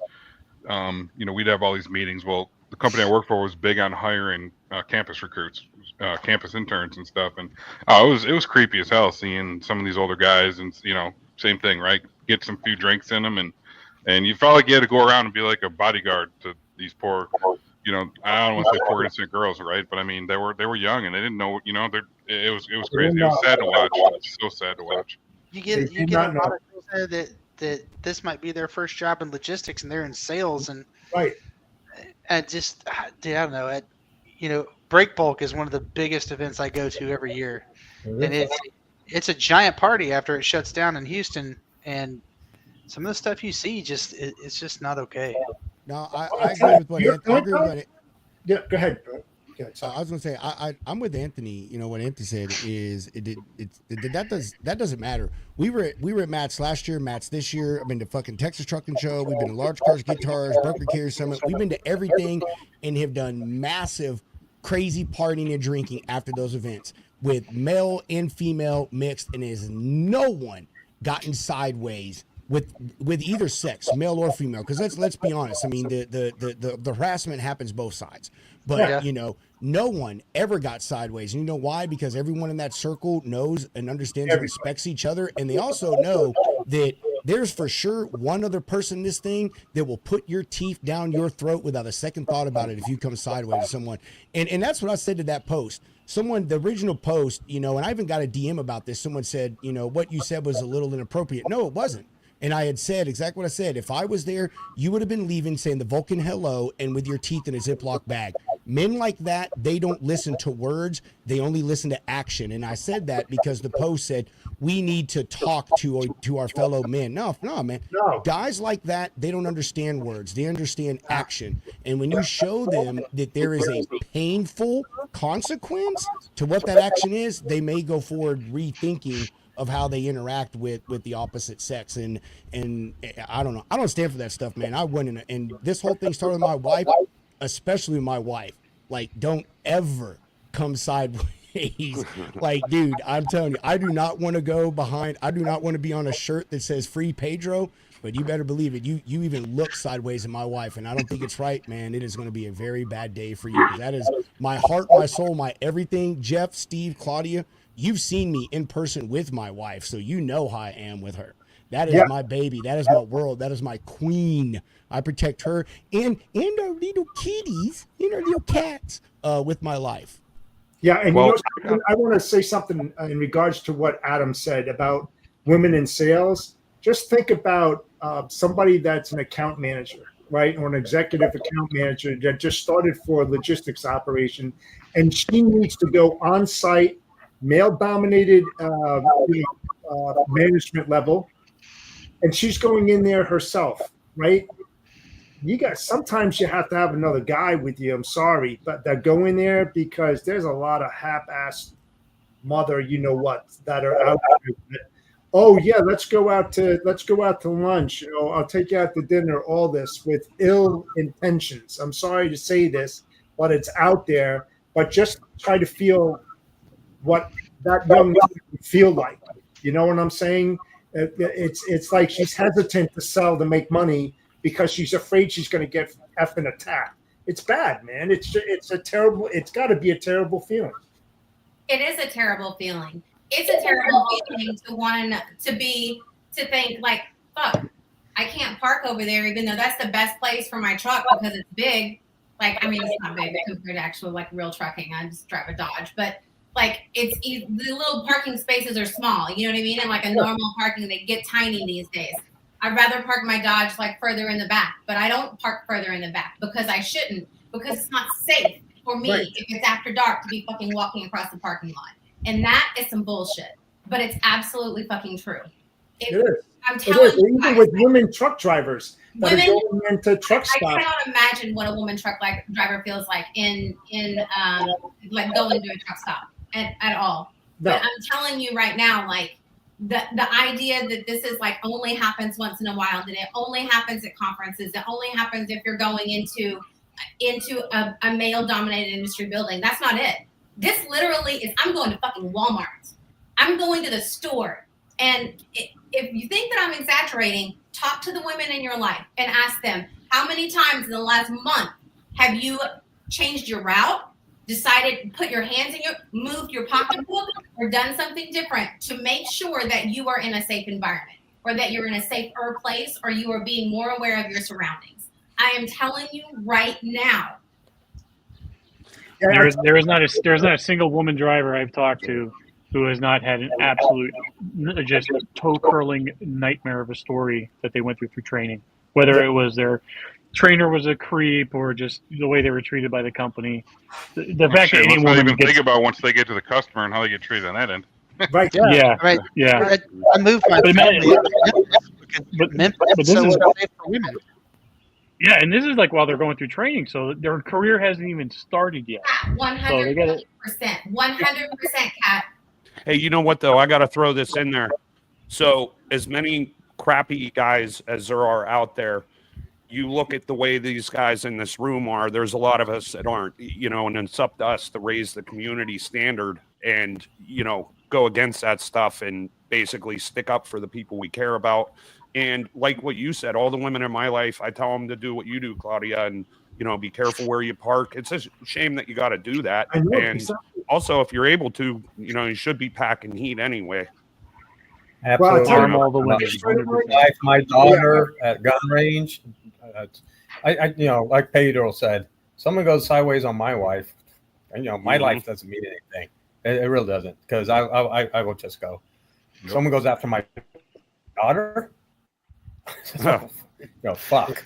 Bro, that's gonna be pure hell. Jeff will tell you this because I've told him that the day my baby girl was born, I looked at my wife and I said, I don't have enough guns. Bail money. If there is such a thing, Adam. I got a teenage daughter. Almost every year, I have one gun in my collection. Yeah, I tell you what, one of my really good friends is Ingrid Brown.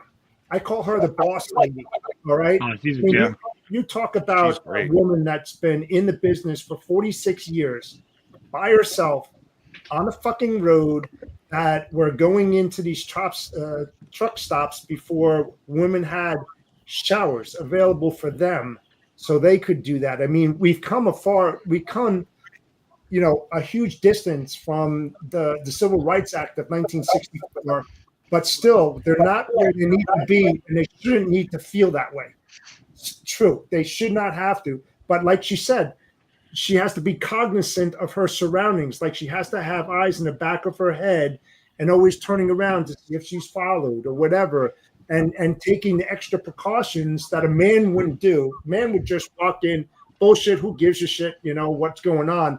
A woman, they have to think about everything. They have to think of the worst case scenarios that could happen to her, so she would be proactive to take an immediate response or to get out of harm's way or whatever. It's got to be terrible. It really has to be.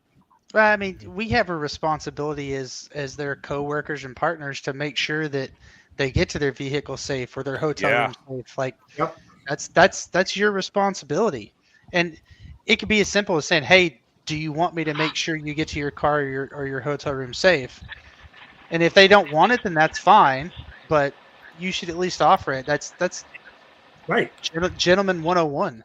I've had to do that a lot of times at a former job that I worked at, because it was in a dangerous area. And whenever something like, I don't know, one time we had a guy, he escaped the police and he was running around in our parking lot and facility with a gun. And they were like, "Hey, any female coworkers, you got to walk them to their cars." And, so I've actually had to do that a lot more than I'd care to think about now that you guys mention it. Yeah. But the good news is, you know, there are a lot of guys like us out there, and, you know, I know it's got a ways to come, but, you know, there are plenty of guys out here that are not like that too. Well, and even taking it one step further, right? For the fathers, right? Teaching your young men as they're growing up to respect as well, right? I mean, that's more than what we. Yeah, co-sign on that, Stephen. And I recognize how fast my heart started going and my volume and such things, and how my initial response is and was and continues to be regarding this. But I do recognize that there are good guys out there. I do know that when I go somewhere, you know, I go with the people that I trust. I go with the team. Like when I went to Broker Carrier Summit, I went to dinner with Pedro and Kat.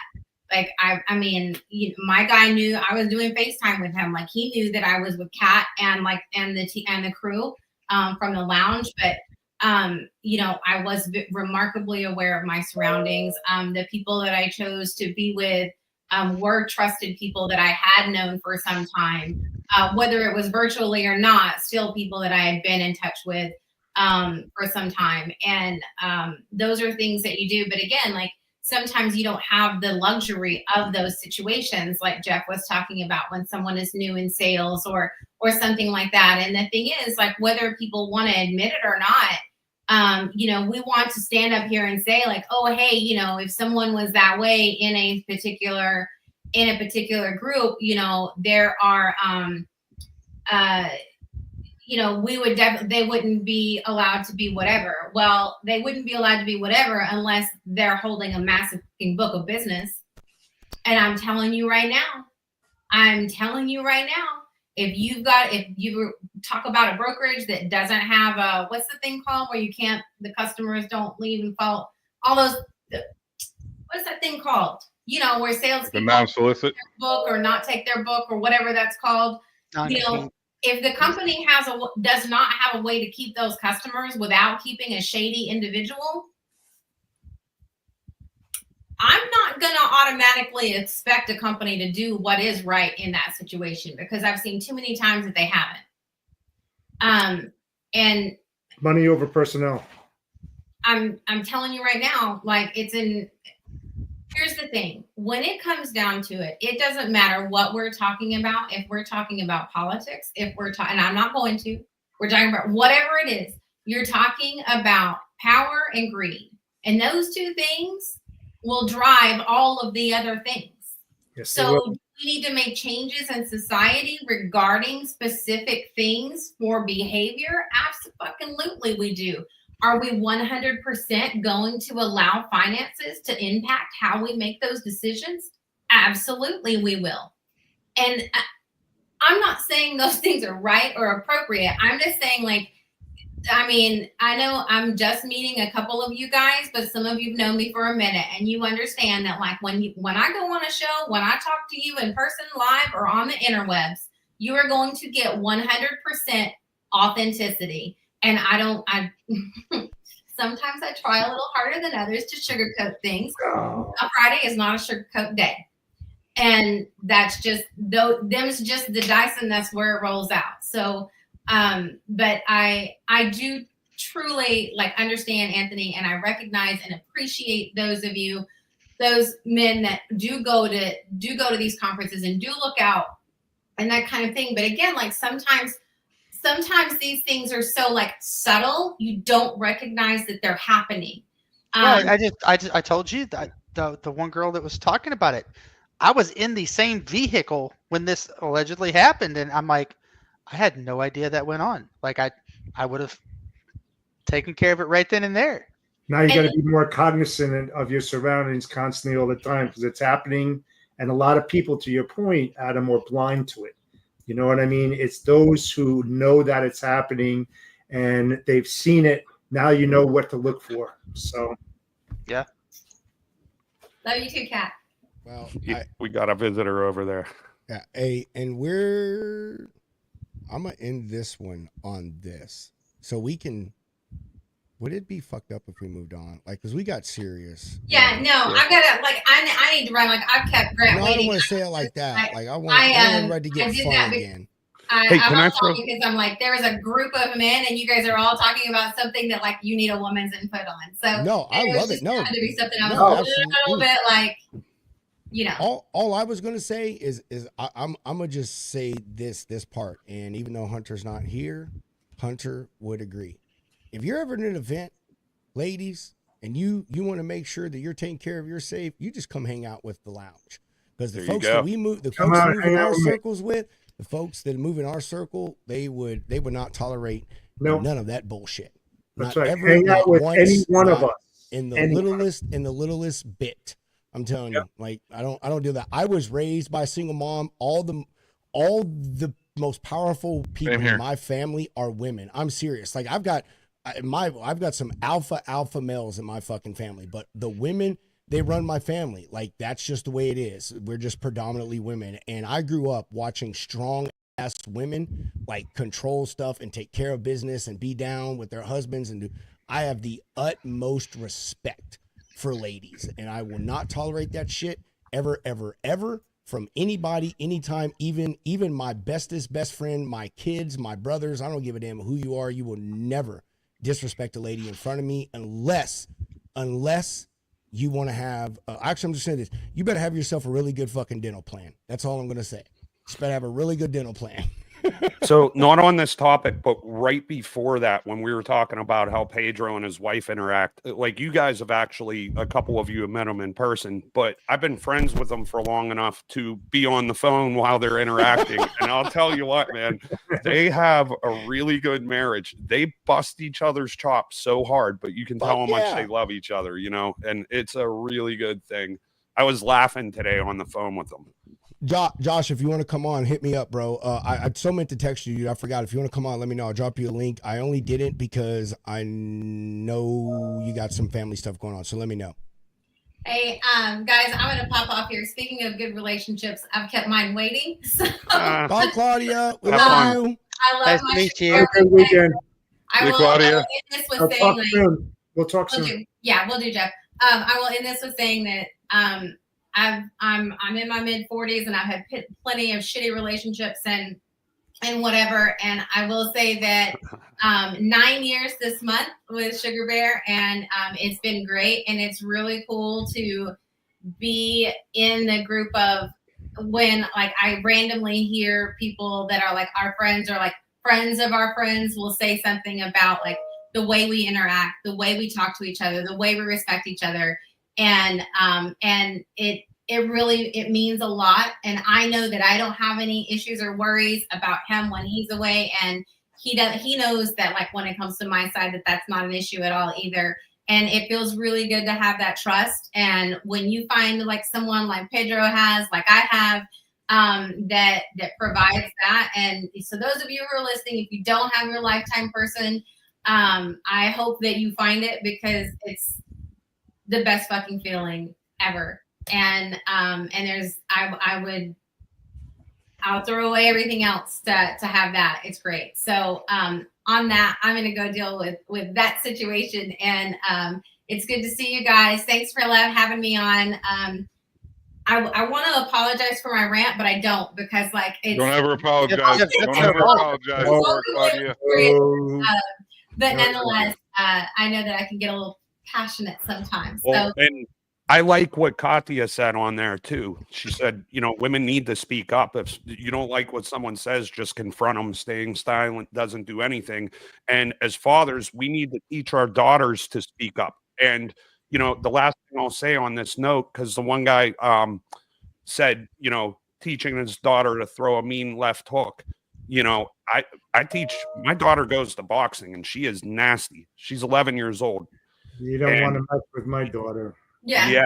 And I mean, I've had situations where she's actually like physically assaulted older boys, you know, that were messing with people, and I'm proud of her. Yeah, KO round one, right on.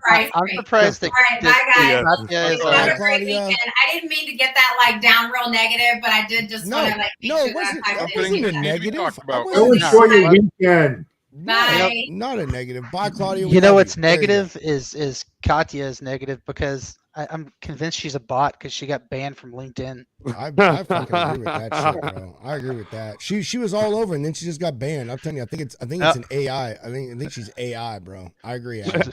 She's a bot. That's funny. Love you, Katya. You're my favorite carrier. Yeah. But anyway, talking She's to get pretty back to awesome. what Anthony's saying, dude.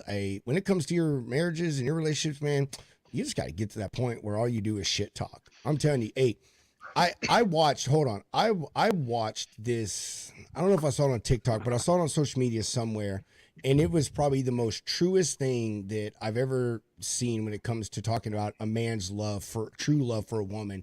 Is basically it said that women, when a man truly loves you, he's going to treat you like his friend. Like he's going to crack jokes on you and bust your balls. And because that's how you know that the love is true, because he's showing you his real self. He's giving you all of him and showing you who he is. And, men just want a friend. We want a partner in life. And I think that's true, man. That's what my wife and I are. And Adam, you never seen my wife. Anthony, you heard it today. Steve hears it all the time because we talk like all the fucking time, dude. That's all my wife and I do is bust each other's balls. Bro. See, like you got to talk to my wife, bro, because 20 years in the fire service, right? Like you get it pretty hard in the fire service. If they are not picking on you, you need to be afraid, right? Nobody likes you if they're not picking on you. And I grew up that way. And so, I banter back and forth with my wife, and then sometimes she just look at me and go, "Why are you being so mean?" I'm like, I'm not. What are you talking about? I'm not being mean. My wife tells me every time I do a show, Adam, because like she sits right by where the internet is. She's like, "Keep fucking with me. I'll shut off your Wi-Fi." I heard that today. I actually heard that threat. Yeah, it sure is. Okay. Yeah. All right, look, it's not Valentine's Day. Let's talk about something funny. I'm curious to know. Have you guys ever fucked with a double broker that emails you looking for loads? Oh, I do it all the time. Oh God. What's your favorite thing before I reveal what I've done? What's your favorite wild goose chase you've ever sent a carrier on? I don't know if my like individual favorite one, but when people come to me and they try fucking me and get my freight and we realize they're double brokers, like we'll send them ridiculous rates and be like, "Oh man, we're trying to do it for this." Like we all this crazy shit and we just mess with them.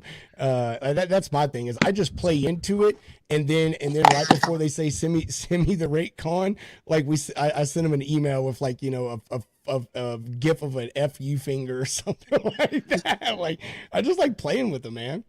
So I was trying to find the email earlier so I could share it with you guys, but apparently my old email decided to delete everything. There was a guy that emailed me one day wanting to broker my loads, and I just was in a mood. I was in a mood, so I said, "You know what? Yeah, hey, I'm so glad you reached out to me. I've got 2 containers of live bees coming in that I need to get taken to this medical research facility, and your driver has to be background checked, and he has to have a COVID booster, and he must wear full PPE." And I got this guy going. Bee suit. It wasn't even the bee suit, but he came back to me with all these questions, and I sent John Rogers a screenshot last night. I got a new guy with the same gimmick, but like it goes on and goes on, and finally he comes back and goes, "Well, what if the bees are angry?" And I said, "Well, I'm not sure if they're Africanized, but you can add in a hazardous cargo charge if you need to. It might be better if we switch these to 40-foot reefers instead of 40 standards. That way we can keep the bees cool. They'll be a little more calm." And I was able to get this guy for probably 2 days with this, and it made me wonder if anybody else ever has fun screwing with double brokers. No, you know what I would have done with that, Adam? I would have said it's a $10,000 load. Go get the stuff done. And give me a call in about 48 hours. The load should be there. And then if you could send me that you got your booster, all this stuff, and then say, "Oh, the load dropped off or the bees escaped or whatever," after gets it all done. Oh, dude, I had him going. I'm like, every bee has to be accounted for. So if they get out through any holes in the container, you need to plug up the holes. Like, I had this dude going for 2 full days before he That's finally awesome. realized what was going on. That's great. My other favorite is floor-loaded ping pong balls. Class 750.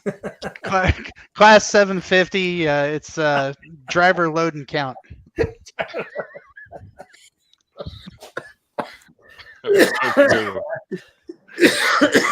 Loaded big ball. So I will say this: no other double broker, like how you say it, no other double broker troll tops Jason Raybines. None. And if you have not seen Jason's fucking video of the double broker offering to send him a chocolate cake. Dude, I'm gonna if mess none up of y'all now. seen that, Dude, Raybine's a legend. bro, I'm texting him now. I need the dude, chocolate cake video. Yes, tell him. Say, hey, Pedro said send me the chocolate cake video. He will know exactly what you're talking about, bro. That is how I followed Raybine for a while before that. But then when I saw that video, I was like, oh, this motherfucker here is like my double broker spirit animal. Dude, it is like an 8-minute video of him with this double broker, and this guy's saying, but I sent you a chocolate cake and you accepted the chocolate cake. Like, dude, just all of this stuff. And like Raybine's telling him, was like, dude, I don't care. Like, you know, like just Raybine is trying to tell this guy why he won't do business because he's a double broker. And this dude just is stuck on talking about chocolate cake. Okay. So I haven't had any of those stories, but I used to get there used to be all these romance scammers on LinkedIn back to Valentine's Day at the Logistics Lounge. And I would tell them some of the craziest stuff. I'm like, I live in my grandma's basement. I rescue stray cats. I have like 15 of them. And, you know, they'd ask me about myself. And I literally have copied and pasted the Dr. Evil. The details of my life are inconsequential when he was at the psychiatrist. Like, I don't know. I do like messing with scammers, though. It's a lot of I haven't fun. had a lot. Yeah, I mean, it's an investment in time, but I haven't. They work in circles, though, because I haven't gotten a lot of them lately. So I think I'm on the radar. They're like, don't even waste your time with that dude. He'll just mess with you. Katya's over here messaging my operations people going, your boss has so much time on his hands. He's on the logistics lounge. Hey, you go ahead and tell the CEO of Landstar. Just go ahead and come on the show. And Frank, we'll get Frank, if you're watching this, come on the show. Give you a live interview right here, there, partner. Tell us why we all should be doing business with Landstar. I can tell you why you should be doing business with Landstar right now, because there ain't another company out there that can do all the stuff we can do. I'm talking right now, Adam. I'm talking right now. Hazmat, 8,000 hazmat drivers, explosives, class 1.1 to 1.6, pharmaceuticals, have an entire pharmaceutical team. TSA, all of our drivers are TSA certified. I mean, bonded, all of our drivers are bonded. We have an entire concert division that does nothing but concert tours. I mean, it's just, we have our hands in everything. True. I like you, Adam. I like you, so I'm not going to fuck with you live on the show, bro.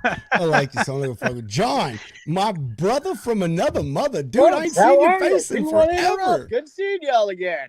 Dude, what's up? Hey, for y'all that don't know, John is, well, as you say, the beer bitch. I love that fucking tagline, bro. The beer bitch. I love that shit. John is a driver, also a management team for a beer distributor. We met him through Shimmy. Dude, Shimmy was coming and hanging out on the show with us, and John is a friend of hers, and ever since then he's been hanging out with us. And Adam. John is in the Lombard Motor Fit Slack group, so he could tell you how fucking lit that group is. It's off the chain, ain't it, John? Yes, that group keeps your ass moving, dude. So if you have the chance, let Pedro send you a link. Join us. Jump in with us. It's a lot of fun. We support each other. Shit. Does Lombard talk about the Northern Lights in there? No, Northern Lights, but he does a lot of other shit.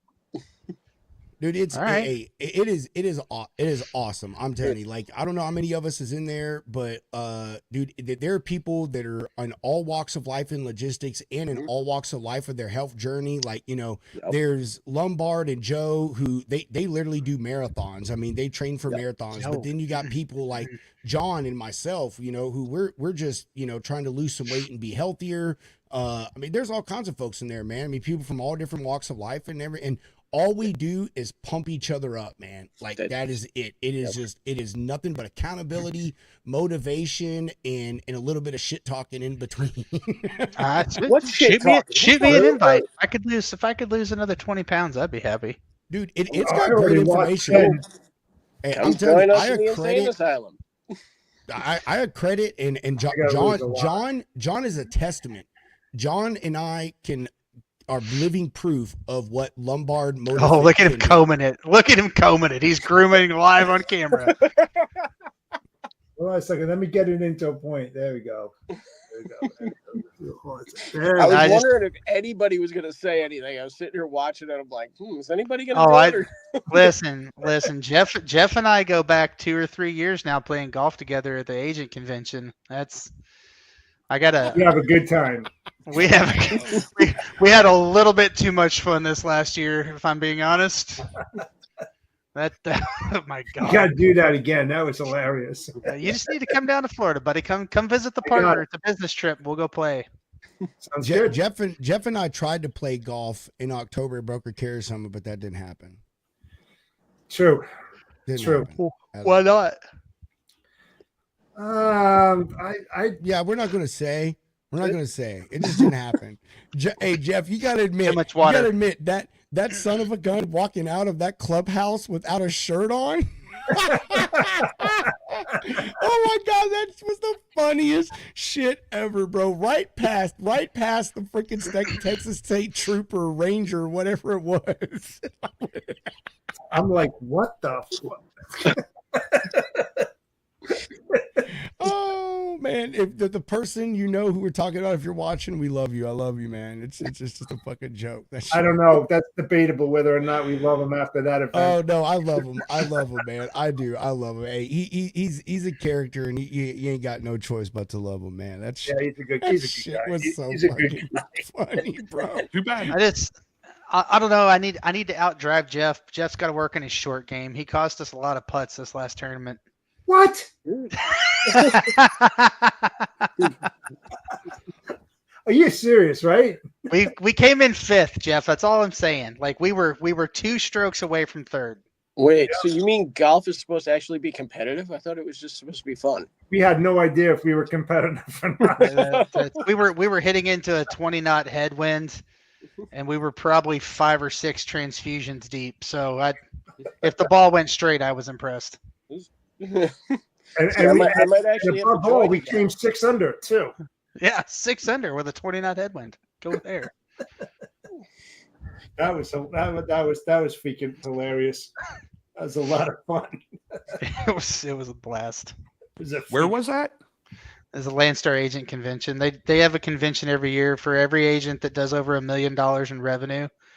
They fly you down to Florida and they put us up in like a 5-star resort and pay for a golf tournament, and then like we have a private concert that night. Like this year was Lokesh and Brad Arnold from Three Doors Down and wow. Ted Nugent's lead guitarist.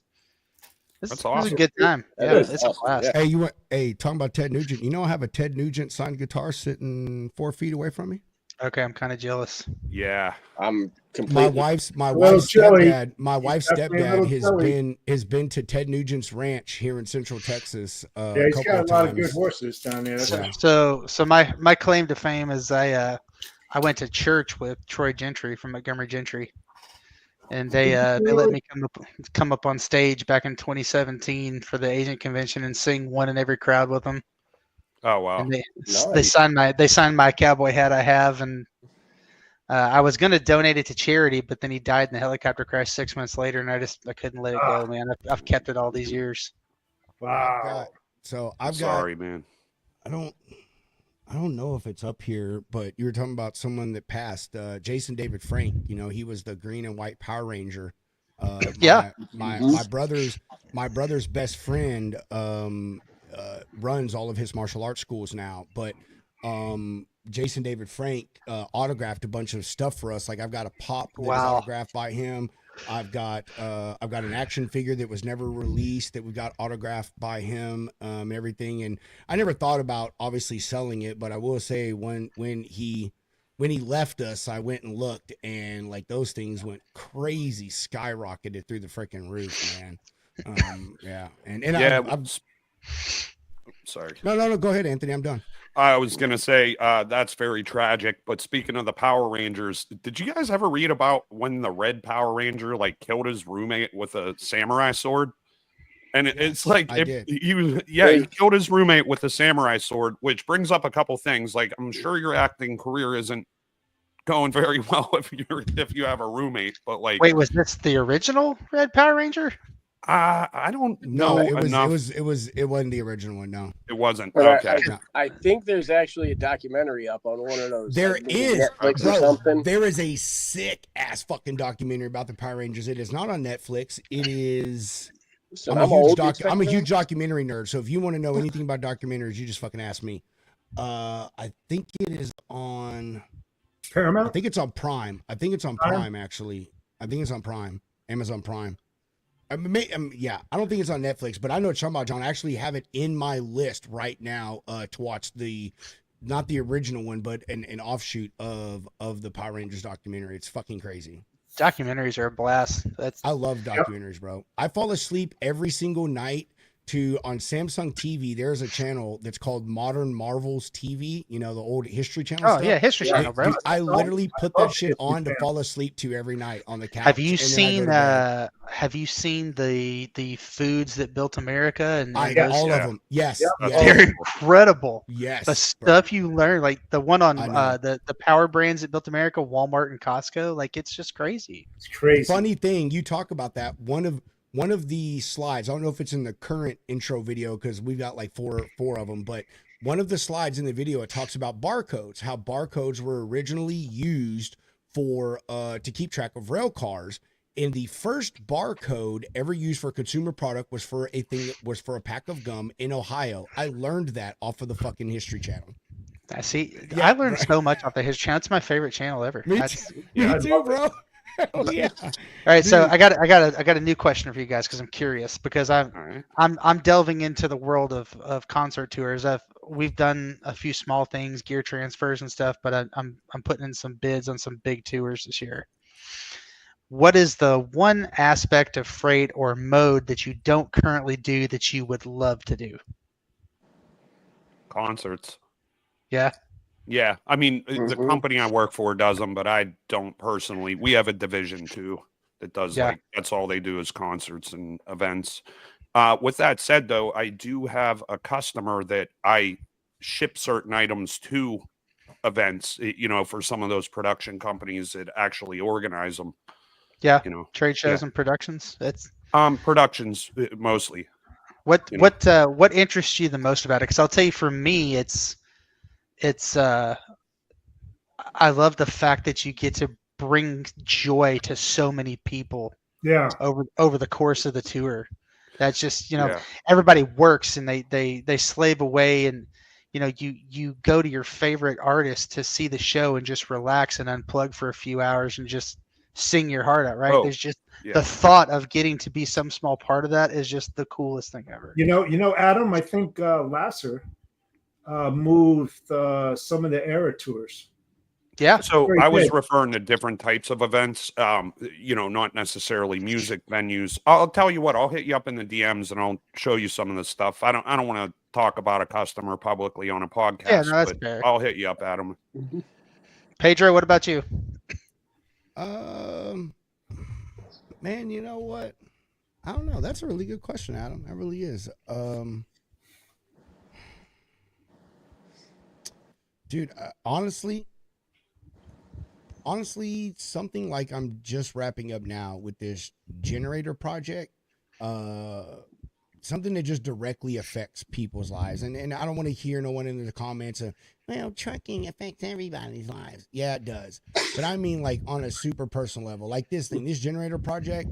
I mean, these things are literally going to people who have medical needs. They're like, they have life-saving equipment that depends on electricity, medication that has to be refrigerated. And so, you know, Oh yeah, dude. Like my wife's a type 1 diabetic, right? Yeah, Like, dude. you know, I'm looking at getting a generator because we moved to Florida and That's hurricane season's in 4 literally weeks. what Yeah. I fucking literally what I'm Okay, doing, bro, is a good buy. 105 generators and 105 pre-filled 20-pound propane tanks to 105 people in Northern California. And then next well, actually I just got word we're going to push it back 2 weeks, but the first week of May we're going to do another 41 down in SoCal. And again, these are folks that like their lives depend on this equipment and stuff. So like honestly, I've in everything I've done logistics, I've always enjoyed the things most that like I can directly tie what I did to it changing or making an impact on an individual or a small group of individuals' lives. I know that may sound trite, but it kind of goes with what you're saying, Adam. Like it makes you feel good to know that you're a part of these events. And I see some of that too, because my boss does freight for like the PGA tour, the F1 tours. He sends stuff to like the NFL training camps, all that stuff. And so like I get to see him travel. Oh, and Burning Man.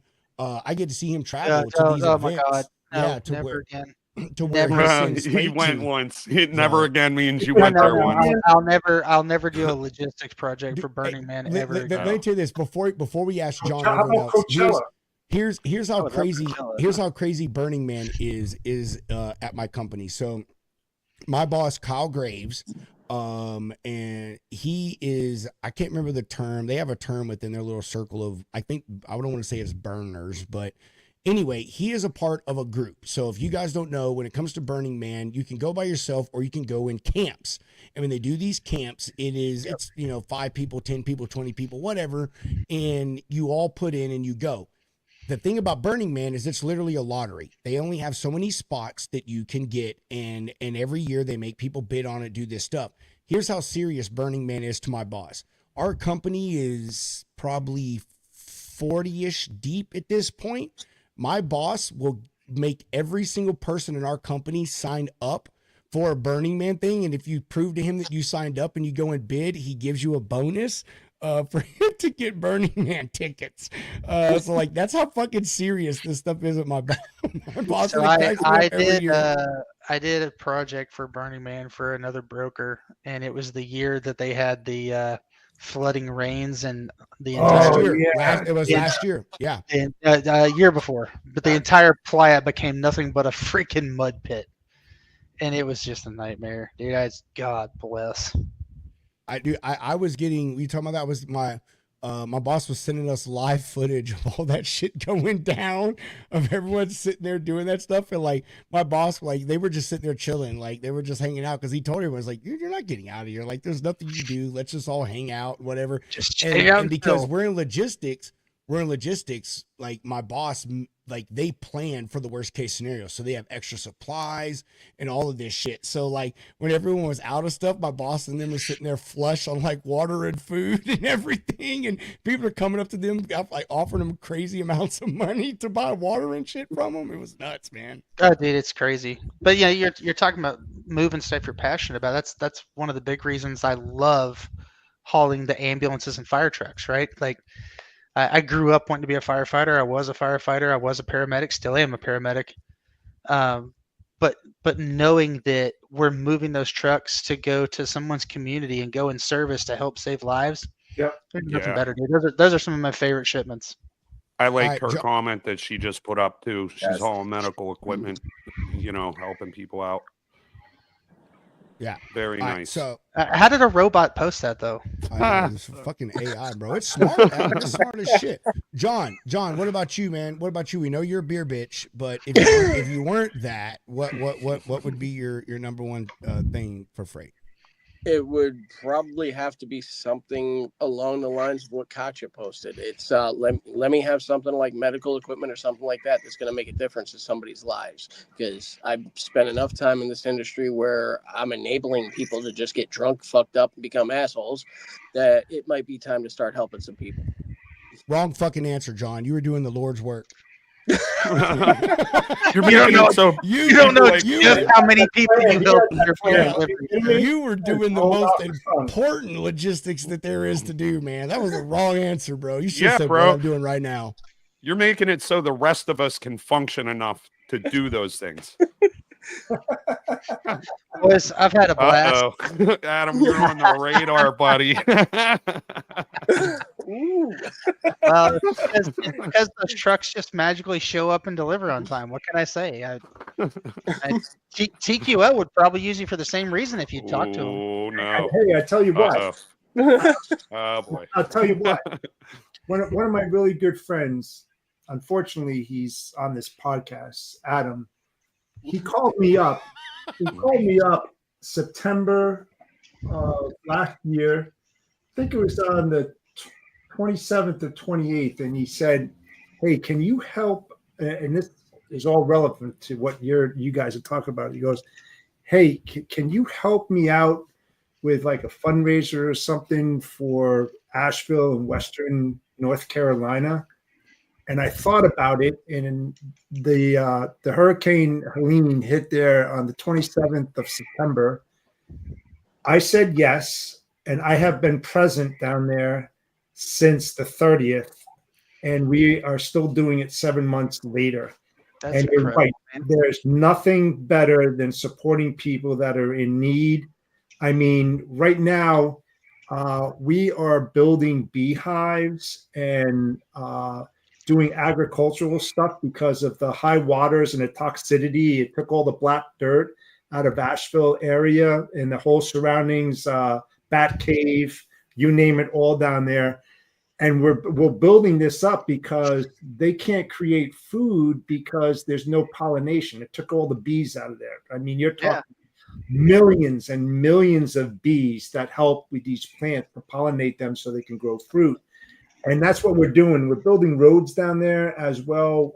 We had a contract with Blue Rhino, giving out free propane tanks so people can heat whatever they need, cook their food, bring down medical supplies. I've been bringing truckloads and truckloads free, all free, as well as truckload carriers who've been moving it pro bono. I mean, it's just been doing amazing work. Ingrid lives in Bat Cave. I know, and she she thanked me and stuff. But I says, you know what? Don't thank me. This is like a collective,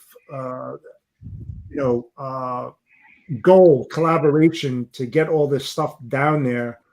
And I don't think about that. I was like, no. You know what? If you want to help me out, I appreciate the thanks, but it's not about me. It's all about them.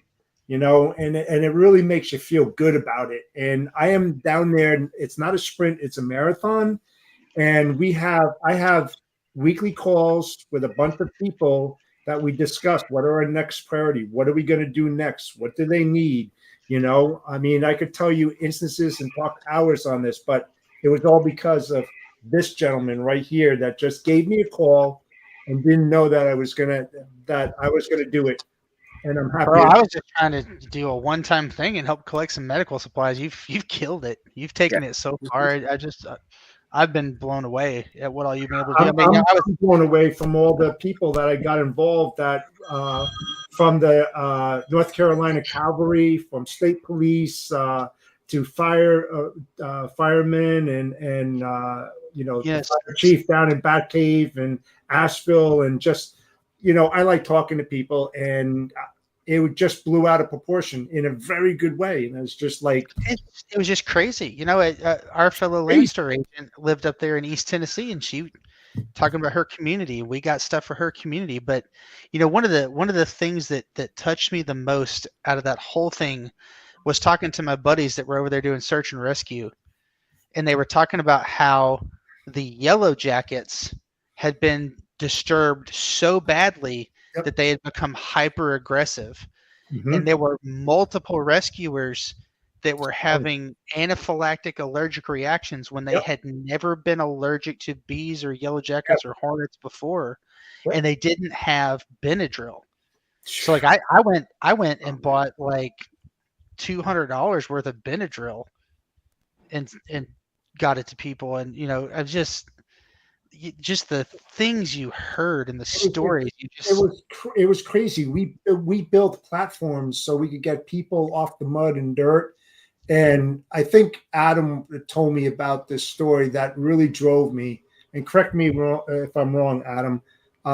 He said when he was talking to me that there was these two kids that were walking like half naked, and they didn't even know that they were walking on top of their parents who were dead, like underneath the debris. And that hit me like really, really hard on that. And I was like, fuck no, I'm going to do something about that. And I just, boom, on that. And my friends down there that had boots on the ground, when you look down the river, and I got pictures of that, and you see all the red flags, those red flags weren't marking gas lines. They were marking people who were cadavers underneath there. And we're talking hundreds of them just lined up and down the freaking river.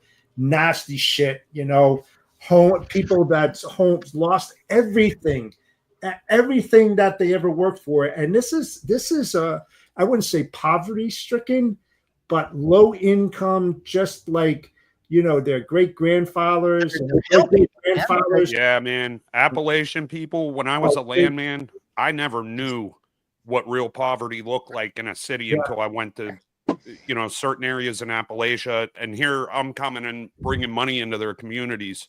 But, and the sad part about Tennessee, and I'm not going to go political, but the government left those people stranded and hanging.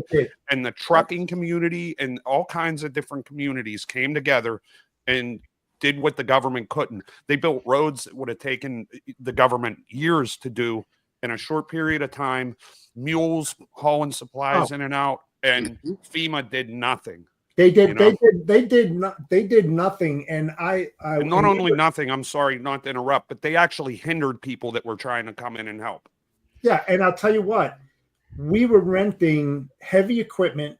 We got heavy equipment operators down there. We had them trucked in there. I'm talking bulldozers, backhoes that were taking gravel out of the riverbank, because when the mud came down, it washed out the roads and the gravel, because that's what they had up there in the mountains, and it all went downhill.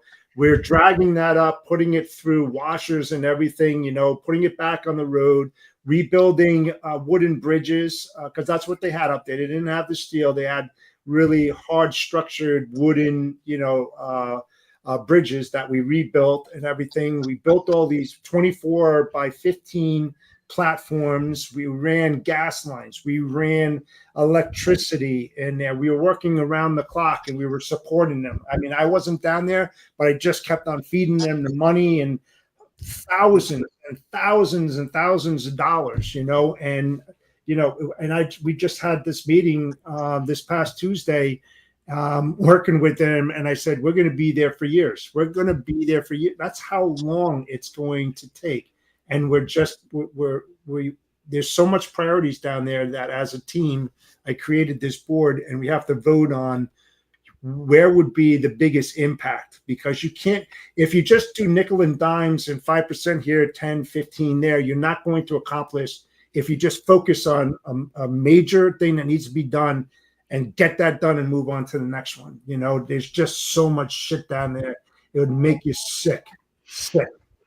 Yeah, real quick on that note, it wasn't as bad as, that storm, but I was a landman in deep Southwest Virginia when the tornadoes hit Lovely. I actually drove through that storm, and there's shit on the side of the roads on fire. I mean, and when the lightning would go up, at one point lightning went up, and there's a funnel cloud right in front of me. I had nowhere to go, and I just had to hammer down and get out of there. And the devastation that I came back to the next week when I went back there was just breathtaking. And it took FEMA months and months and months to even do anything. But the people came together and helped each other, just like in Tennessee, It's amazing what the people I'm gonna steer this back on track and away from politics because I could talk about that all night. Steve, Yeah. the last man to there we answer. go. What is the one thing in logistics you don't currently do that Adam, you'd love to do? I love you, man. Thank you. No, it's actually Sorry, funny. guys. No, it's actually funny because when you first asked the question, I actually thought about what Jeff is doing, and that actually, if I, I love to help people and I love to give back to people, and if I ever get to the point where I have the resources to be able to shut our trucks down and to be able to throw them in ways to move stuff in times of natural disaster and stuff like that, because there's nothing better feeling going to bed at night knowing that you were able to help somebody. I mean, there's a lot of cool shit that we can move and freight, right? When you think about, like you were talking about concert setups and different different events and productions that happen. But at the end of the day, there's nothing better than to help somebody out. And Jeff, I actually got to get you in contact with my cousin. He has bobcats up in New York. He's made a couple trips already to North Carolina, Asheville area. Yeah, my number, man. I definitely want to get you connected with him as well, because I totally forgot about you doing that part from the work side of it. I know you were shipping, the materials and stuff like that, but I forgot you were actually doing the road stuff and all that stuff too. So, but no, I mean, that's favorite things I've ever done, and I'll close with this because I got to go take the girls to get dinner. I got to go too. One of my favorite things I've ever done is I got to be a part of the Hurricane Harvey relief effort, working on boots on the ground with FEMA, making sure that we shipped food, water, and all the medical supplies to the different points of distribution. And that is, it's been one of the highlights of my career is getting to be a part of that. Those were my best days when I worked at Pepsi, was moving water and distributing water out at any time a hurricane or any kind of national disaster came in. When we moved water around, by far took precedent and was one of the most best days when those happened. People's faces, like, oh my God, thank you, All right, shut it down, Pedro. This has been fun. I appreciate you letting me come on. I'm just trying to take my own fucking show back. That's all I'm trying to do. I know this is the Jeff Dickinson show and shit, but I'm just trying to take my own show back. That's all I'm trying to do here. All right, so awesome answers from everyone. We're all in agreement that the best freight is the freight that brings joy to people's lives, or we can directly link to helping someone, an individual or a small group of individuals that we can actually see.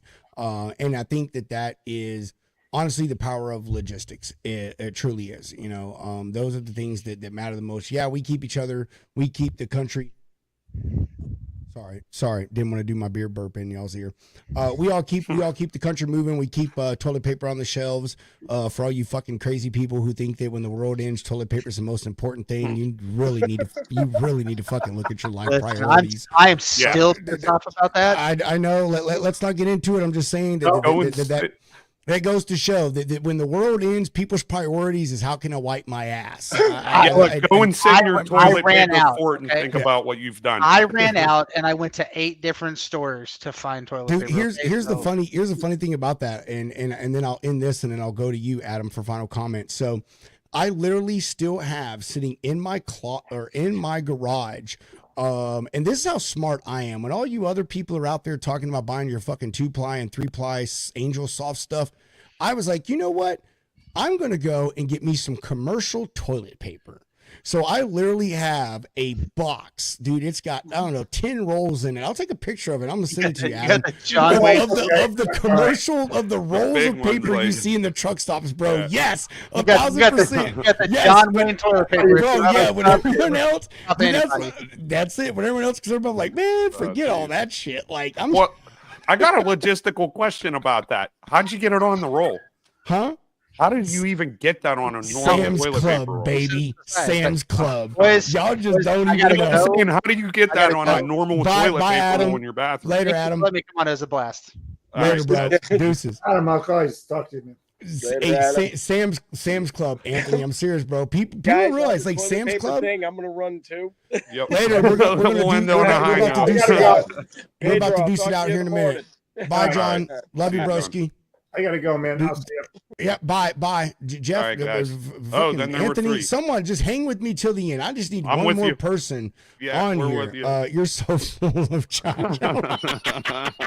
It was Sam's Club. I'm serious, Ingrid. I'm serious. It was Sam's Club. That's But where what I I'm got asking is, how do you get that on a regular toilet paper roll in your bathroom? Dude, hey, let me tell you something, Anthony. When the world is ending, do you really fucking care if it fits on the toilet paper roll in your bathroom, No. bro? I'm just saying.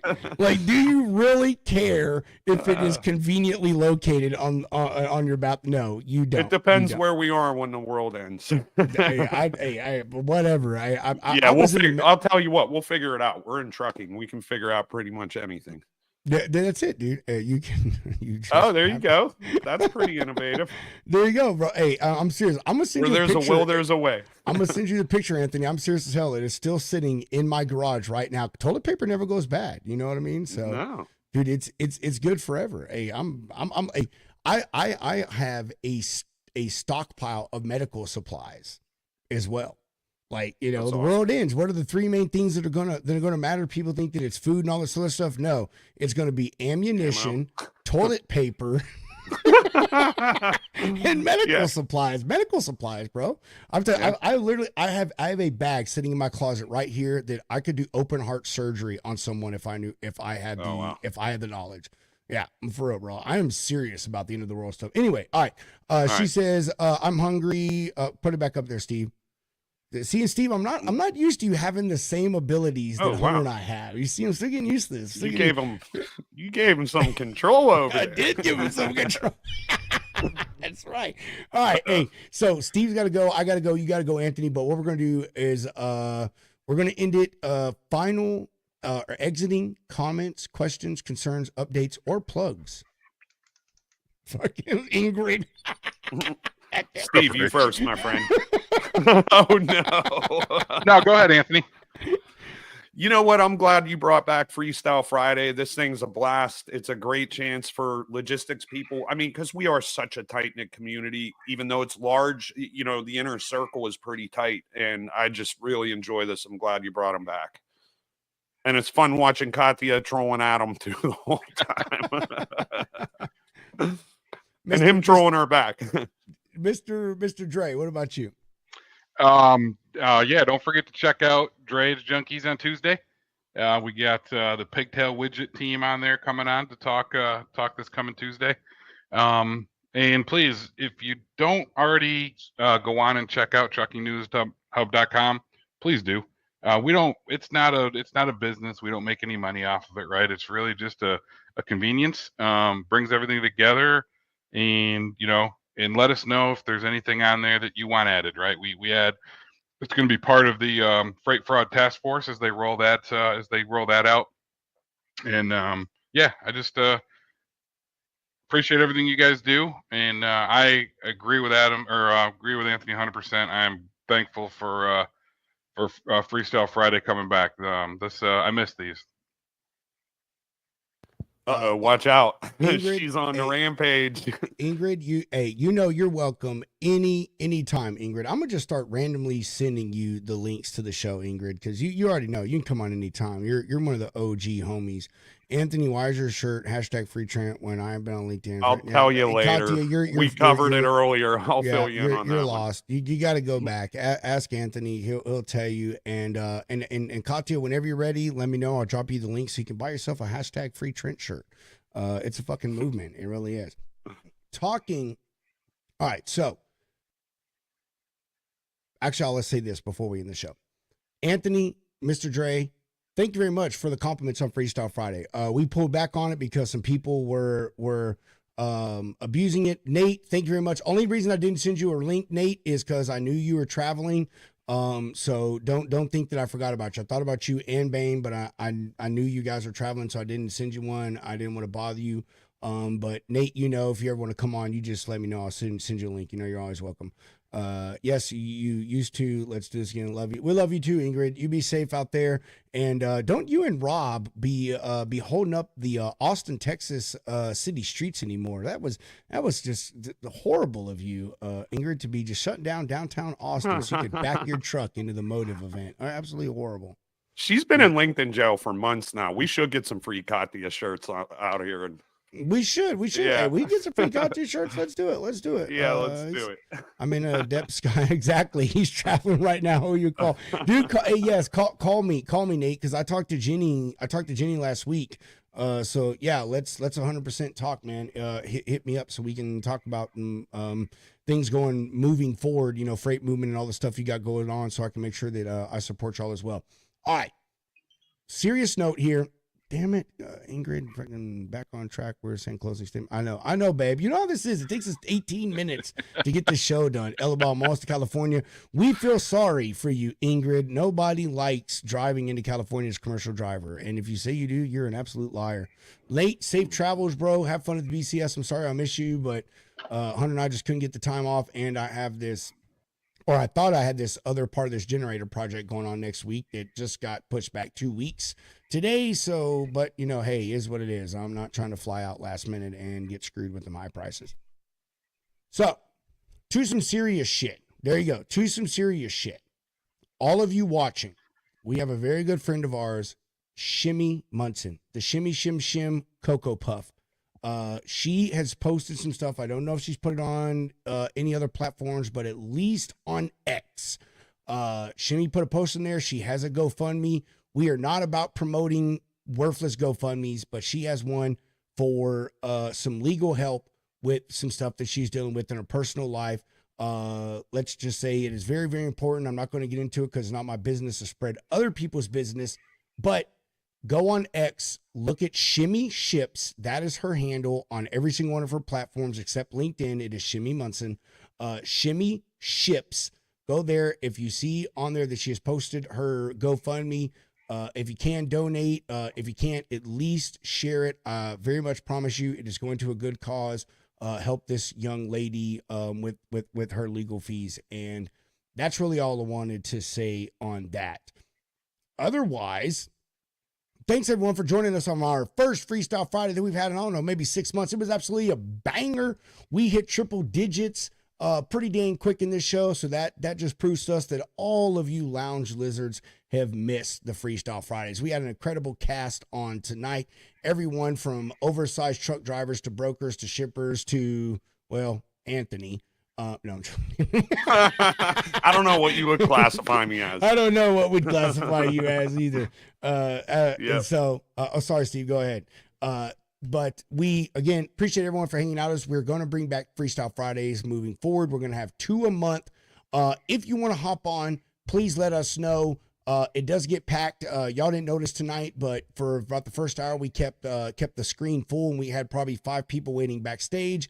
But you're more than welcome to come on and hang out with us. As long as you talk about religion or politics, you can come and enjoy your Friday evenings with us. I think the next one we have is in 2 weeks from now.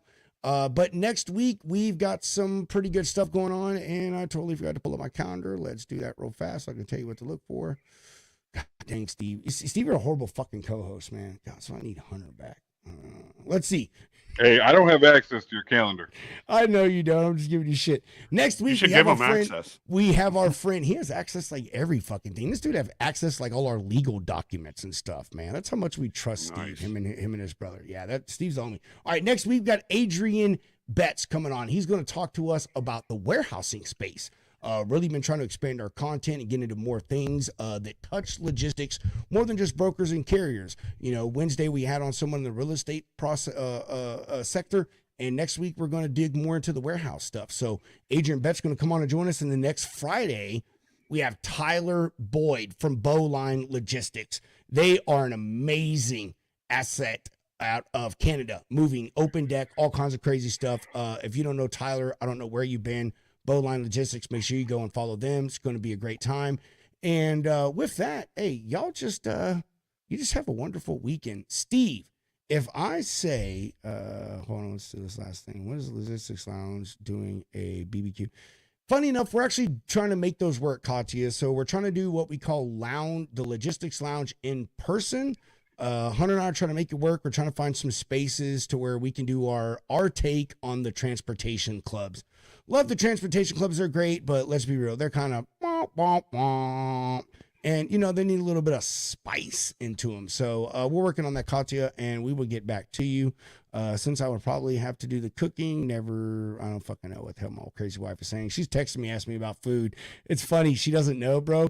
I was telling Hunter this before we end this. I'll say this.